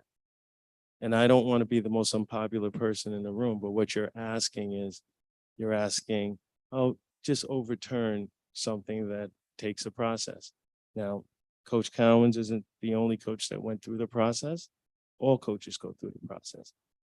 Some it was in favor of, some it wasn't. I think in this case, it wasn't in favor of Coach Cowens. And I'm not, I apologize that it was like that. I apologize that that was the committee's decision. But I also think that it'd be wrong of me to tell you that I want to overturn that because I feel that, Coach Count, I don't think he wasn't a good guy. I don't think he doesn't do the right thing. I think that it's a process. And I think that it's not just a decision that I make and I come across as I think it's a committee decision. And I think that I have to listen, use the words that the committee has given, use the validation that the committee has had. Some of it I can, sharing with you is not, anything personnel, I wouldn't, so that you know that. But I think if Coach Cowens or anyone Coach Cowens, I should say, or anyone else that has question to, well, why did you come to that decision or what brought you to that, has a right to sit with the principal or the AD or both and get some kind of an explanation on why the committee came to that decision. I know. No, you are. I know you. Ma'am, with all due respect, public comment has ended. This is not a back and forth. So Mr. Moore is responding to the comment. There'll be another public comment period at the end of the meeting. So if you'd like to make another comment at the end, you're welcome to do so. Thank you. And no, I do. And listen, some of you know me personally. You're friends with me. You know how I am. It's not a need. And I know Damon personally and so forth. But like Coach Cowens, when he says you make the team or you don't make the team, and sometimes it's not personal. Decisions feel personal because they're not always agreed upon, and we get to know people and we like people's personalities. We like people, what they've done for our kids and so forth, which includes myself or anyone else. But I don't want you to mistake my leadership as like one that would just say, hey, look, you know what? Forget about what process took place, what the committee has, what rationales. Just because I don't want you to get an idea as a community that my decisions will not be, they'll be thought out, but they'll be some of it will be committee driven. Some of it will be driven by people that work with us. Some parents and kids will always have an opinion. We will always consider that, but there is objective decisions that go on. I say that because I want you to understand that not just in this case, but in cases going forward, because it would be wrong for me to just, because emotionally, of course, I like everyone. So I would always like to appease you. And I would like to just say, hey, you know what? I just want to turn this around and just reconsider, including Coach Cowens, who I like. But I think that I entrusted a group of people to make decisions, which I do believe in that group of people that made those decisions. I believe they have some valid things, which I have, and I have shared with the appropriate people. But again, like I said, I don't think you're gonna always walk away here saying, I agree with Mr. Moore. You're gonna walk away maybe not even happy with me. But I definitely hear what you're saying, not against anything that you're saying. The youth program, again, will not be affected by the high school decision. That will continue, as long as Coach Collins wants to continue. But the high school itself has its own entity, its own committee, its own AD, its own principal that make decisions, and that also, that's who we put in charge. Now, decisions work or they don't work, they're responsible for those. And I think that I would like to be honest and upfront with you, rather than tell you that, I would reconsider or do something different, because that's not fair or honest to you. Because if I came back with the same decision, did I really reconsider or did I do something different? So I'd rather tell you that I stand in some tough, challenging moments to tell you that I do believe in what the committee has chosen. I think Coach Collins is an excellent guy. I do think he's a good coach, but I do think that based on what I've read, based on the explanation that we were given, that they've made some points that they wanted to move the high school, not the youth program, but the high school. And I would say it in this manner, because I think people use this as more of a generalist term, moving with a different direction in terms of head coach. I know that isn't the most popular statement. I know that you might not agree with me, but I'd rather be upfront with you and talk from my heart and my feelings, especially when I task a committee to do something. The results aren't always necessarily what I'm thinking. And believe me, I was like, whoa, you're nervous because of the people you like. But again, it's not personal. It has to do with a group of people that we've tasked with this task. They did it the right way. They interviewed multiple coaches and they've come to a decision. So I'm speaking to you, even though I don't feel as comfortable as I'd like to. I'm speaking to you from my heart and telling you that I do support the committee's decision, and I didn't want to speak for the rest of the people at the panel, as they're not as intimately involved with the school as I am. So I'd rather come out front and speak to the crowd out front. Thank you. Thank you, Mr. Moore. And thank you all for your heartfelt comments in support of Coach Collins. We've heard them. I would just add to what Mr. Moore said, reiterate one that we cannot discuss the confidential information about the personnel and hiring process in public, but know that as board members, we meet in executive session before we come out here. We are entitled to ask questions and understand the rationale of that committee. We're entitled to discuss amongst ourselves in executive session that confidential information. We're prohibited by law from sharing that with the public. So I hear the question of why, and I understand if I was in your seat, I would want to know why as well. Right? I understand that, and I know that it's frustrating that we can't speak to that publicly, but just know that we did ask questions. We wanted to fully understand the decision of how the committee came to this recommendation.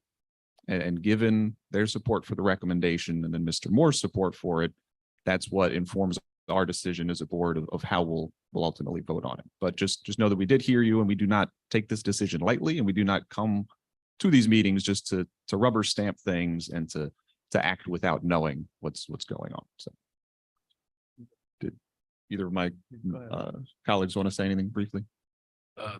Thank you, President Rock. Thank you, Superintendent Moore, for those comments.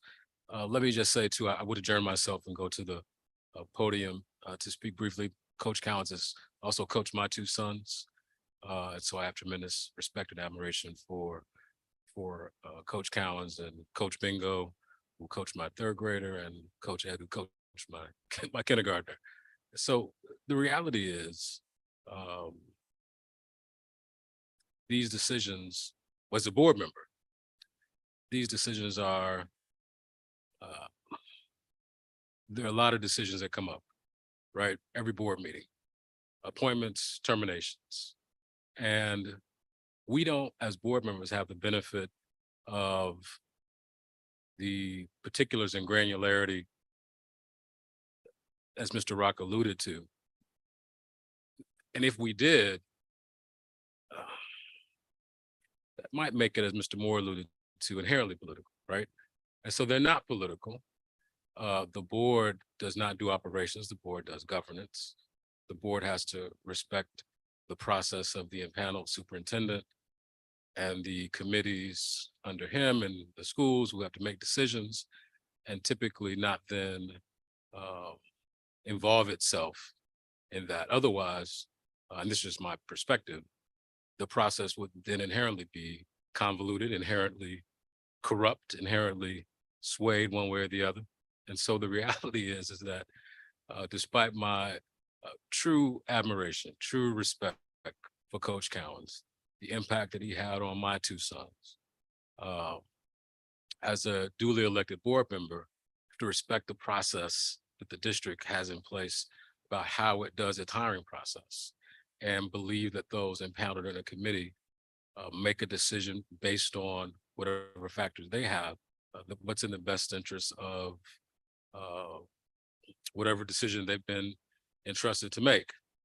And so I agree with Mr. Moore that despite that true admiration, to undermine a process by which the district has in place, by which is not by any stretch of the imagination from what I've seen as a board member in the last year and a half. And I will certainly say to you in all transparency, there've been some appointments I've looked at and I said, okay, why did they make that appointment? There were some terminations. And I said, yep, why did they make that appointment? But because it's not an inherently political process, I have to respect the committee. As if any of you sat on committees, we've hired principals or community members have been a part of the process of hiring.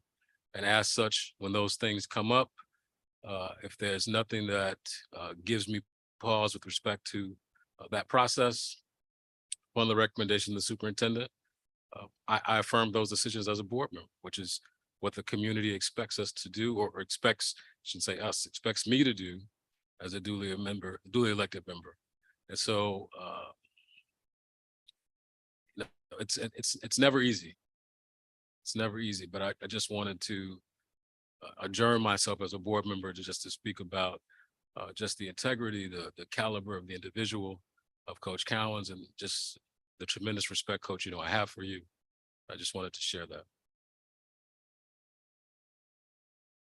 Mr. Stevenson, Mr. Ripker. Yeah, before I make a comment, would it be appropriate to just tell everyone who's on the committee? Is that all right? Because people are whispering and they want to know. And when I ran, I said, we could use a little more information. So if it wouldn't, break any rules, the people want to know. No, I'll give you some positions. I believe the principal, the AD, one of the assistant director of the rec, former coach of a high school, one of our former high school coaches, that has been intimate in the program, that well, everyone knows very well, including Coach Cowens. And let me see if I'm missing someone. And one of our administrators, one of our academic administrator, one of the vice principals, who was an academic administrator, and they interviewed all the coaches. Thank you. So here are my comments for what they're worth.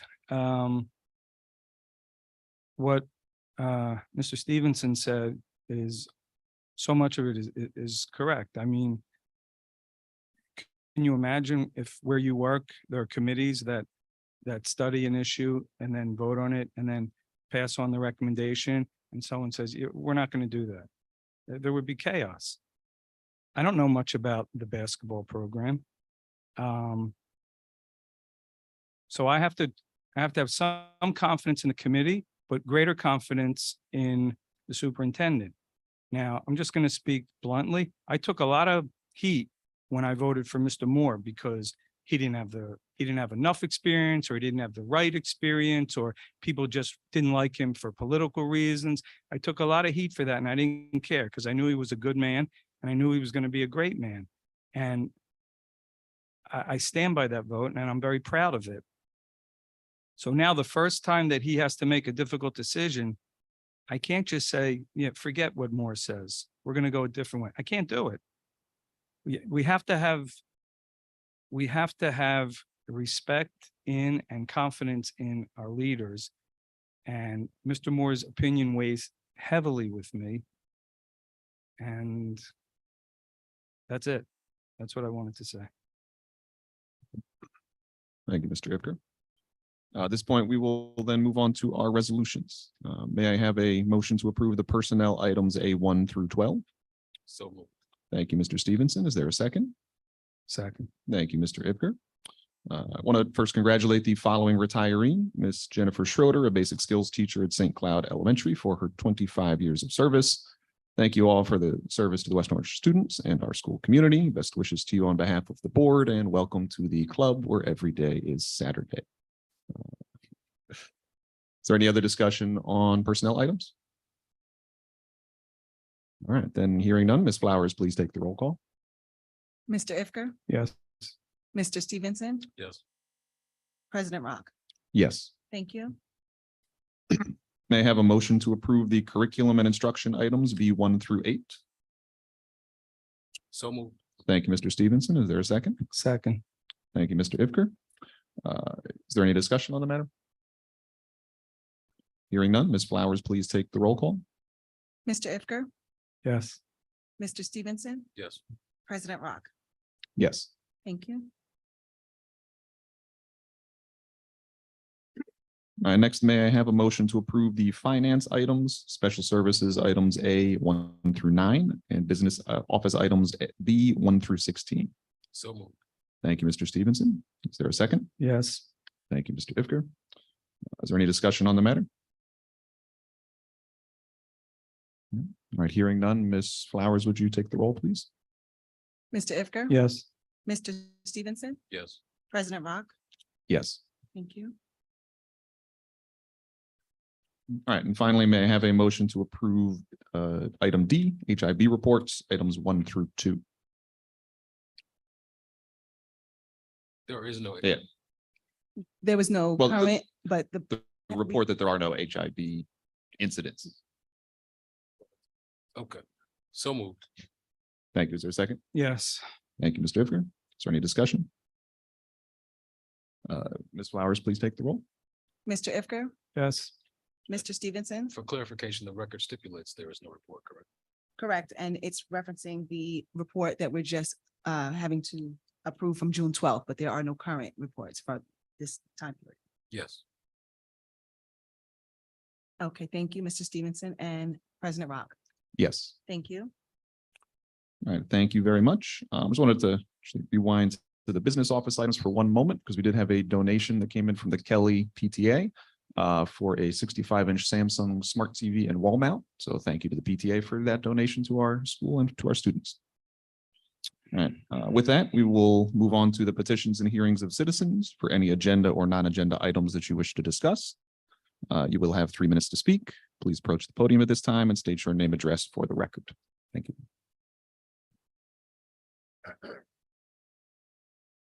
Hi, oh, goodness. Jay Jenkins again, Pleasant Valley Way. I just want to clarification on one of the personnel that you said was on the committee to decide on Coach Cowan's.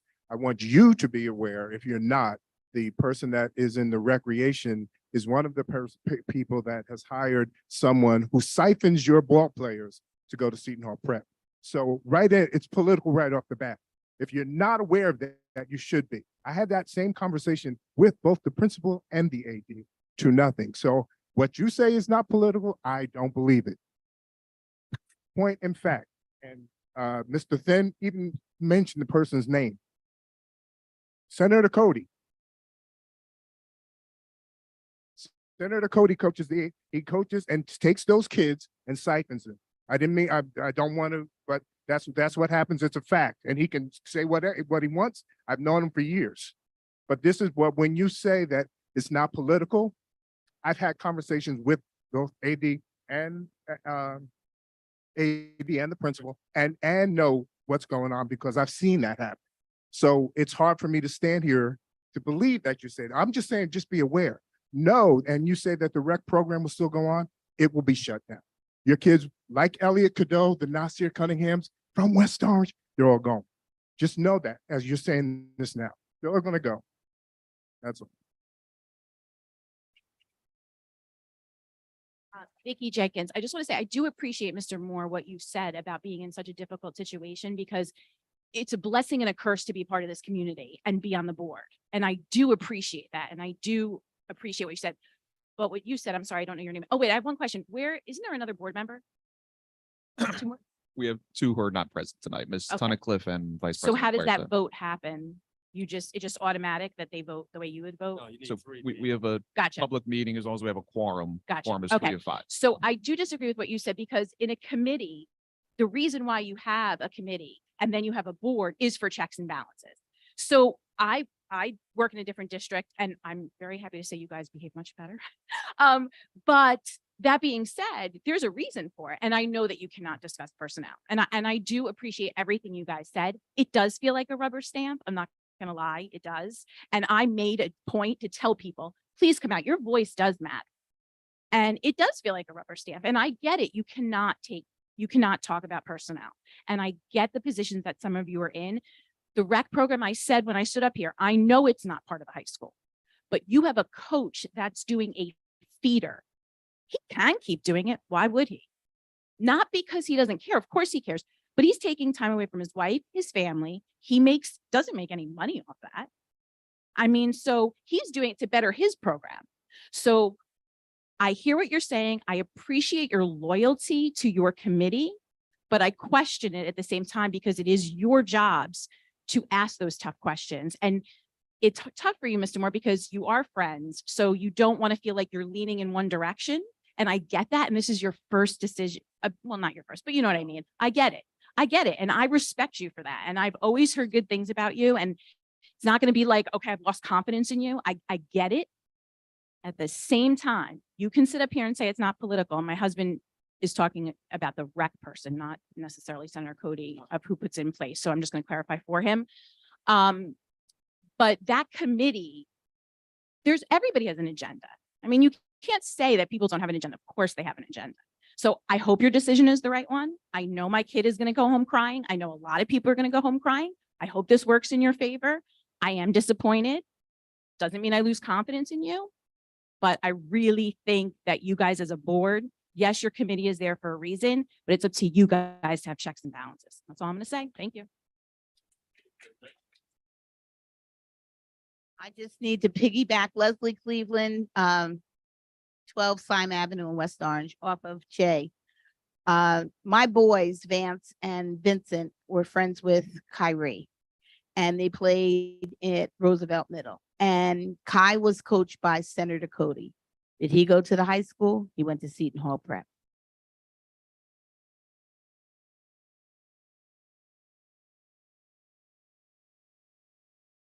My name is Jaden Jenkins, and so as I'm with my parents, Jay and Vicki, talk about political stuff.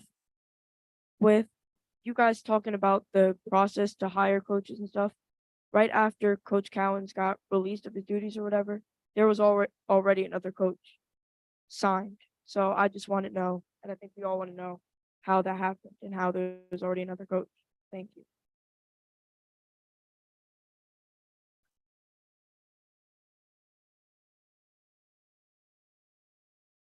This is Diogenes Den, 6 Westminster Terrace. This is an incredible teachable moment. Mr. Moore, a born-again Christian, I judge you not. You have a difficult position. do not flatter, do not admire you at all. And it's a shame that those that are responsible are man enough to stand in front of you. But instead, they stand behind you. You talk about a process. As I sit here, can't help but to feel that the decision was final. And all we were doing is just being the dancing bear in the circus. Teaching comes here because I want my son to see this. I wanted him to come here to understand the political jargon that takes place. You say it is not political. God, I wish I could believe that. Anyone that's ever served knows that the hardest working man in the service is a private. And there's a reason that all of us that are non-commissioned officers, sergeants, when you call us sir, we get insulted and we say, don't call me sir because I work for them. All those that are called sirs are the ones that wear the suits and make the decisions. They're not favorable. They're not easy. They're not appreciated. But at the same token, there's a reason behind it. When I told you earlier to get his 6, I had a team of 6. Master Sergeant Campbell was our team. There's nothing more important than knowing that the man is sending you something as your back.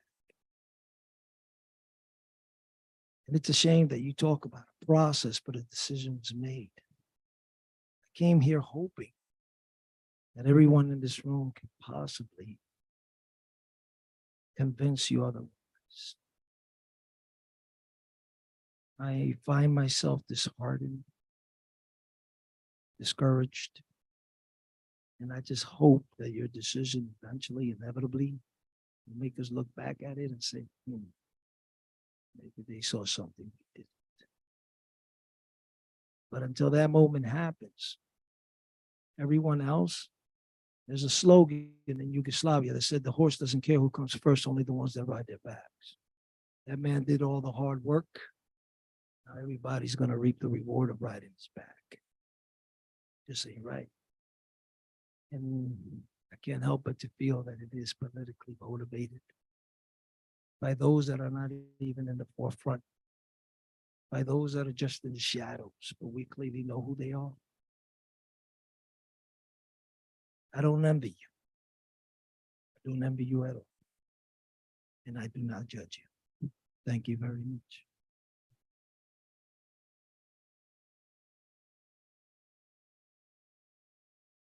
Krista Seyne, 26 Wedgewood Drive. So first time I ever had a conversation with Coach Cowens, my son, he's like 4'8", 4'9", and he was going to be going into high school. And, you know, we're Cavs fans because we're from Ohio. And at the time, everybody was jumping on the bandwagon. Oh, because they're winning, they're winning. And so we met Coach Cowens, and you know, he's towering over my son. And, you know, he says, you're a Cavs fan. Oh, come on. And he's like, no, really, my parents are from Cleveland. So, you know, I've been ingrained, you know, it's in me. He's like, all right, I got your back. You know, so he was really cool with helping just even that communication. That was my very first meeting of Coach Cowens. I never had any experiences working with him as a parent in sports. I know him as a neighbor, and I know him as a community member and as a leader. And I speak for him and his family because what you said about go to the source. You know, you can't talk about the personnel. He went to the source. He didn't get the answer. So that's really important to understand. That's why I'm here, because he went to the source and did not get his answer. All right. So why? You know, the other thing I want you to understand, these gentlemen here, these younger gentlemen here, phenomenal. And they looked up to Coach Cowens. And I can say personally, Jaden, right there. I've known him since he was born. So darn impressive. And to have somebody come out,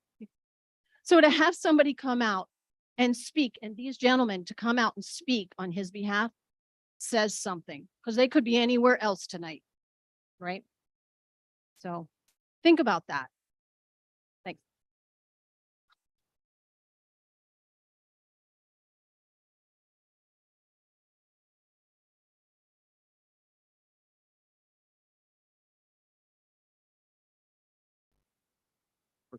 First I want to say I respect your process. I understand you have tough decisions to make. And every season, I have a tough decision to make. Every season we have to cut players because we have sometimes over 80 kids that try out.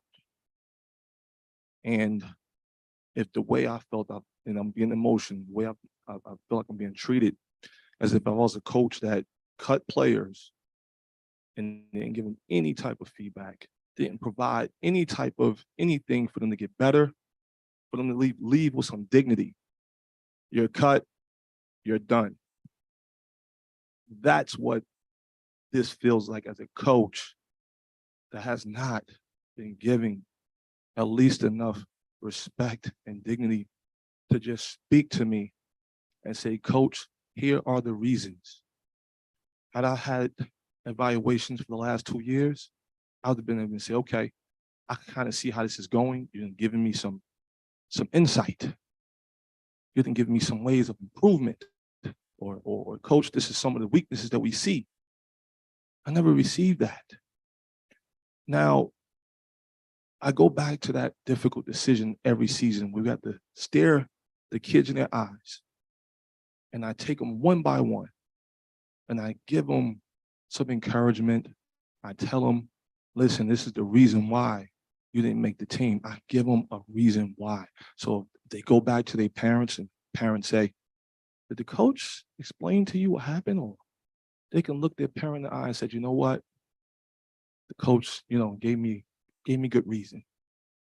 When I go and look at my son and he asked me the question, Dad, what's going on? Why aren't you coaching anymore? Why aren't you coaching high school anymore?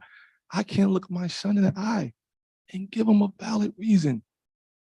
Because honestly, and people talk about my integrity, they talk about my character. This is what I embody. This is what I embody. It's not about lip service for me. All I was really coming here was, of course, speak about some of my accomplishments when I do for the community, but I need closure. I need for someone to tell me, Coach, we know that you've been putting your sweat and tears into this community. You've sacrificed time with your family and your wife, getting in arguments at times at home, because I'm going out and doing what I feel is needed for our youth, for our high school players. And I can't even look at my wife and say, I don't know why. I don't know why I'm being treated this way. It's important for me to gain closure because I am a teacher in this high school. And I do have to go up and down these streets. I will see these kids in the court. I will see these kids in the hallway. At least I can have something to say, you know what? This is the reason. Okay, I wish you the best. I love you all, but this is the reason. And I have no answers. I have no closure.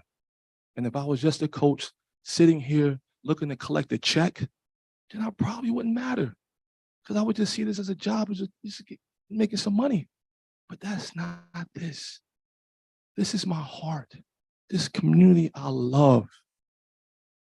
And I will continue to pour whatever I can do regardless of a title. But I need some closure. I need to speak to the AD. I need to speak to the principal.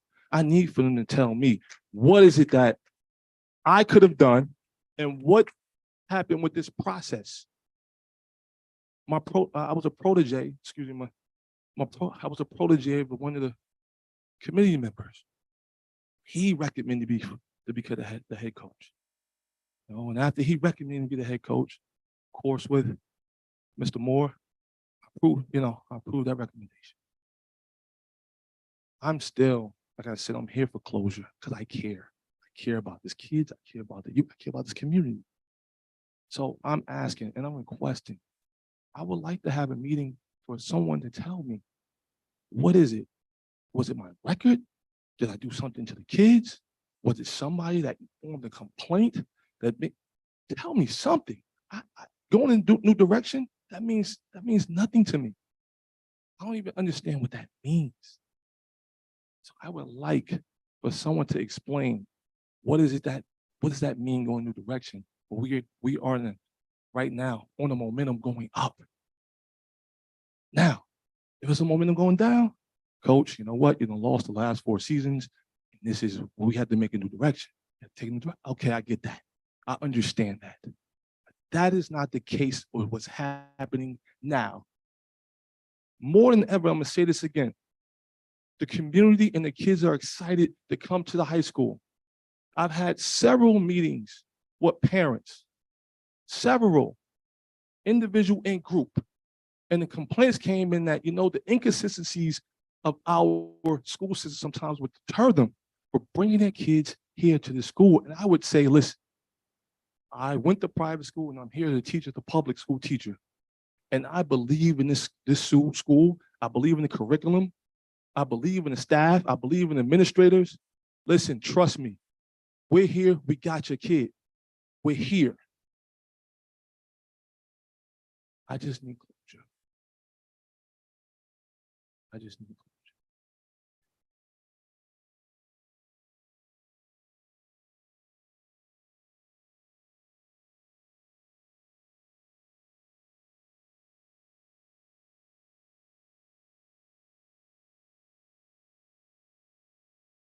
Or 7 Jack Report. I would only make 2 quick points.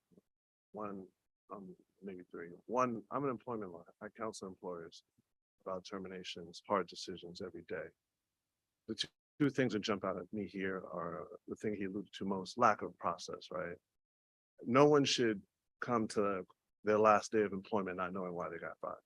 They should be counseled to a point where even if they don't accept and they don't respect the decision, they understand where it came from. That's the bond that makes them able to move on. And that's what makes you appear fair and just to the terminated employee. That's what's supposed to happen. That clearly didn't happen here. So I would respectfully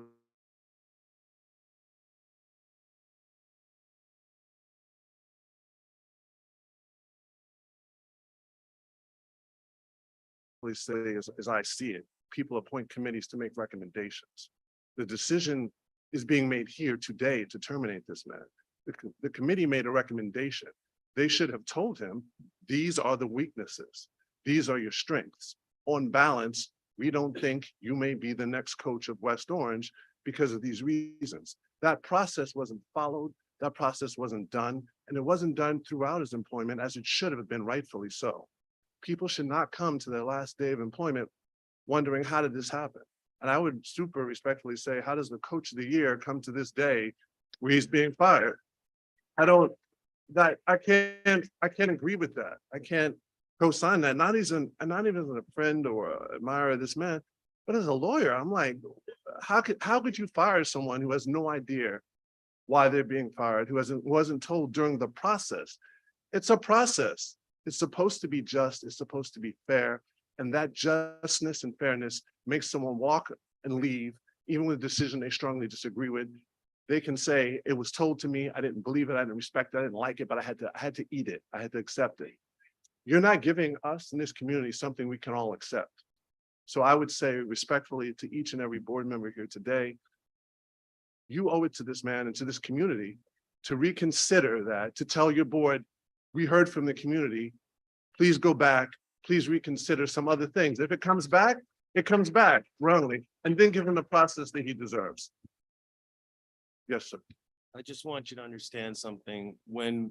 To be fair to people, like I'm sure the principal or the AD or whoever spoke before, maybe whatever words were used, to be fair, perhaps their explanation was limited or wasn't enough or it wasn't, because every person that didn't receive a job received a phone call and was spoken to.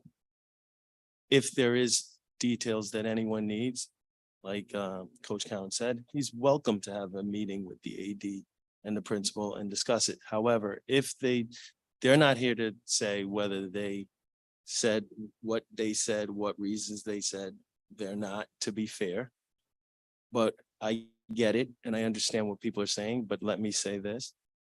We're not closed to Coach Cowan speaking with the head of those committees and discussing it and getting some rationale behind that. There's nothing wrong with that. No one's here to hide that from anyone or to take that from anyone. People don't just come to a decision without some sort of rationale. I know the people on this board have heard from some of the committee members, two of the committee, the head of committee members, and they have reasons and where they saw it. And if that wasn't explained thoroughly or not explained enough, or it was limited in its explanation, we can make sure that people go back, meet with them and make sure that closure and so forth is given. I would say, sorry, 31 seconds left. It's required, I believe. Yeah, It's but again, required under but the don't assume circumstances. that we're assuming there's no feedback or the feedback wasn't good enough. No, I know he did. He said other than just going in a different direction. All I'm saying is, to be fair, when I spoke with the committee members, they may have given a different explanation on what the feedback was. All I would say as a lawyer Yeah. who counsels employers on this every day, that's unacceptable. That should have been, and it shouldn't have been when the call was made. This, whatever deficiencies or alleged deficiencies he had, they should have been communicated to him throughout his employment. So that when that last day comes, he's like, maybe I don't agree, I want my job. But it clearly, to me, wasn't communicated effectively. And you do have the power to at least ask them. And I know in a court of law, this happens at most levels of civil service and advocacy in the civil service process. I think decisions can be reconsidered by your committee, and they may come up with the same decision. But let that committee make that decision, communicate that, and let it be transparent like it's supposed to be. That's all I have. Thank you.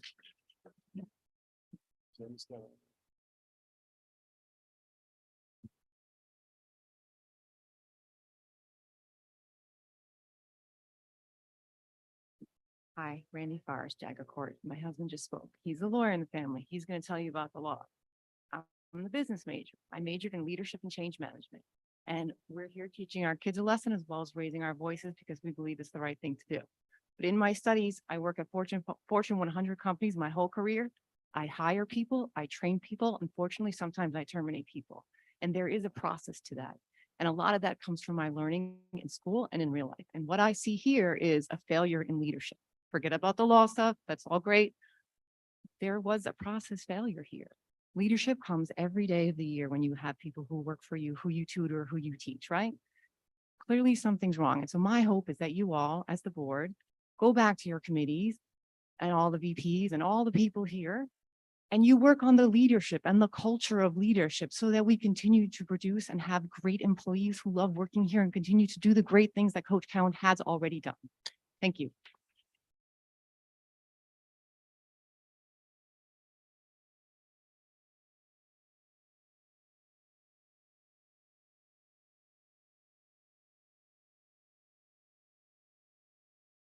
Again. I just want to be brief. I would be remiss if I did not address the comment that the Seton Hall parent made earlier. I was so excited about Amistad, I forgot to when I was here. I am a parent of 3 students who have attended the high school. 2 are graduates. And that comment of that if your child is not an honors child, they just get pushed along or whatever the comment was is incorrect. I have 2 children, a 30-year-old and a 24-year-old who have graduated from West Orange High School, and my children had individualized programs. My children were able to take classes that they loved. They had wonderful experiences here. And actually, one of my children is still giving back to the community, was working at the high school. She's coaching with the girls' basketball team. So, and I have a student that's going to be a senior this year. So I didn't want to leave here tonight without addressing the myths that our high school is not preparing children for college and beyond. My children are productive, successful citizens, and this high school with Mr. Moore as our principal, built a program that was amazing, that my children enjoyed. And as I said, my own daughter hasn't been able to get away from the school. She's back here doing things here and working in the high school, was working in the high school this year and volunteering her time to work with the girls' basketball program because they instill such wonderful things in her that parallel to what I was doing at home. So I just want to put that out there because I hear this buzz around town constantly about the high school not being a place that our children can learn, grow, and be successful. And it is untrue. And I'm a witness to that because I have children that have benefited from being here.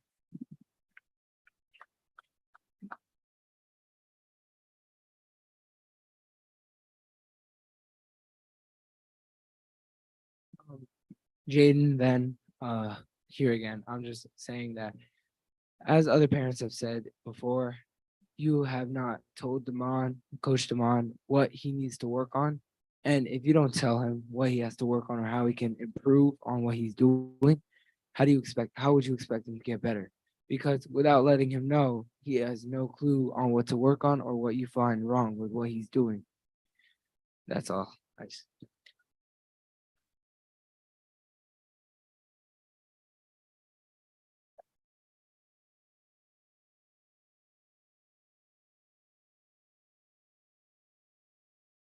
Good evening. Brian McCarthy, 15 Howell Drive. Before I begin, I just wanted to say that I'm a new resident to the community and I'm just really proud to see everybody show up for this great leader. It seems like it. So, hopefully you will be able to continue. With that said, I had a different topic that I want to discuss briefly. Like I said, we just recently moved to the community. My daughter will be attending elementary school. One of the things that I found out recently is that there's a new development being planned for the West Essex Highlands. It's going to be a 496 unit complex. The first question I just had for the board is are you aware of this unit? Two, if so, obviously with 496 apartment complexes, each 2 to 3 bedrooms, that's going to bring a huge influx of additional students to the town. From what I've heard, the town is already stretched a bit, and so just wondering how that would fit into the board's plans moving forward for this influx of students. Third, as you do your research and as you come up with the answer, just curious to if in fact the schools will be able to handle this influx of students that are coming in. And then lastly, as you reconvene, do you plan at some point to provide your point of view to the planning committee and the planning board in terms of how this will affect the overall educational value of the city moving forward? So I appreciate your time and feedback and just looking forward to a response. Thank you. Thank you for that. We actually did have we'd rescheduled this meeting from last week because we didn't have a quorum last week. And we had planned a presentation from a consultant group that did a demographic study for the district recently. So we have looked into, it's something we do periodically to understand population changes, the enrollment of the district, what's coming into the district.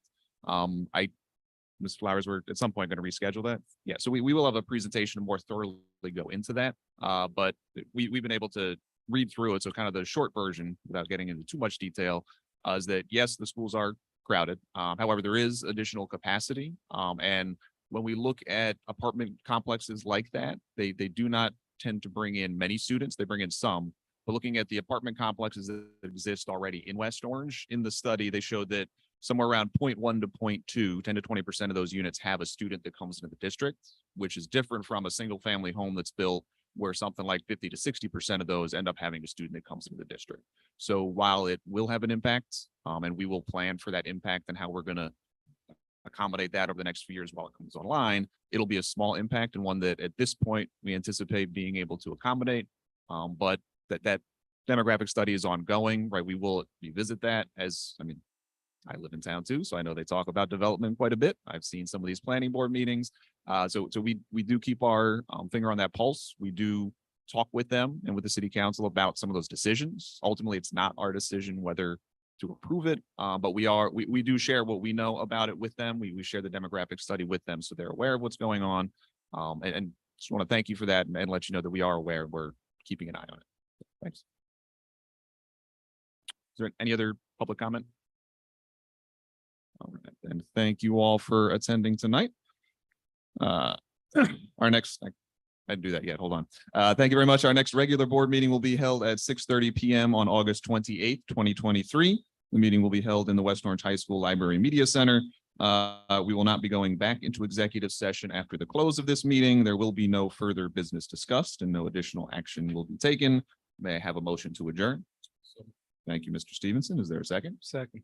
Thank you, Mr. Ifker. Would you take the roll? Voice vote, all in favor? Aye. All right. Thank you.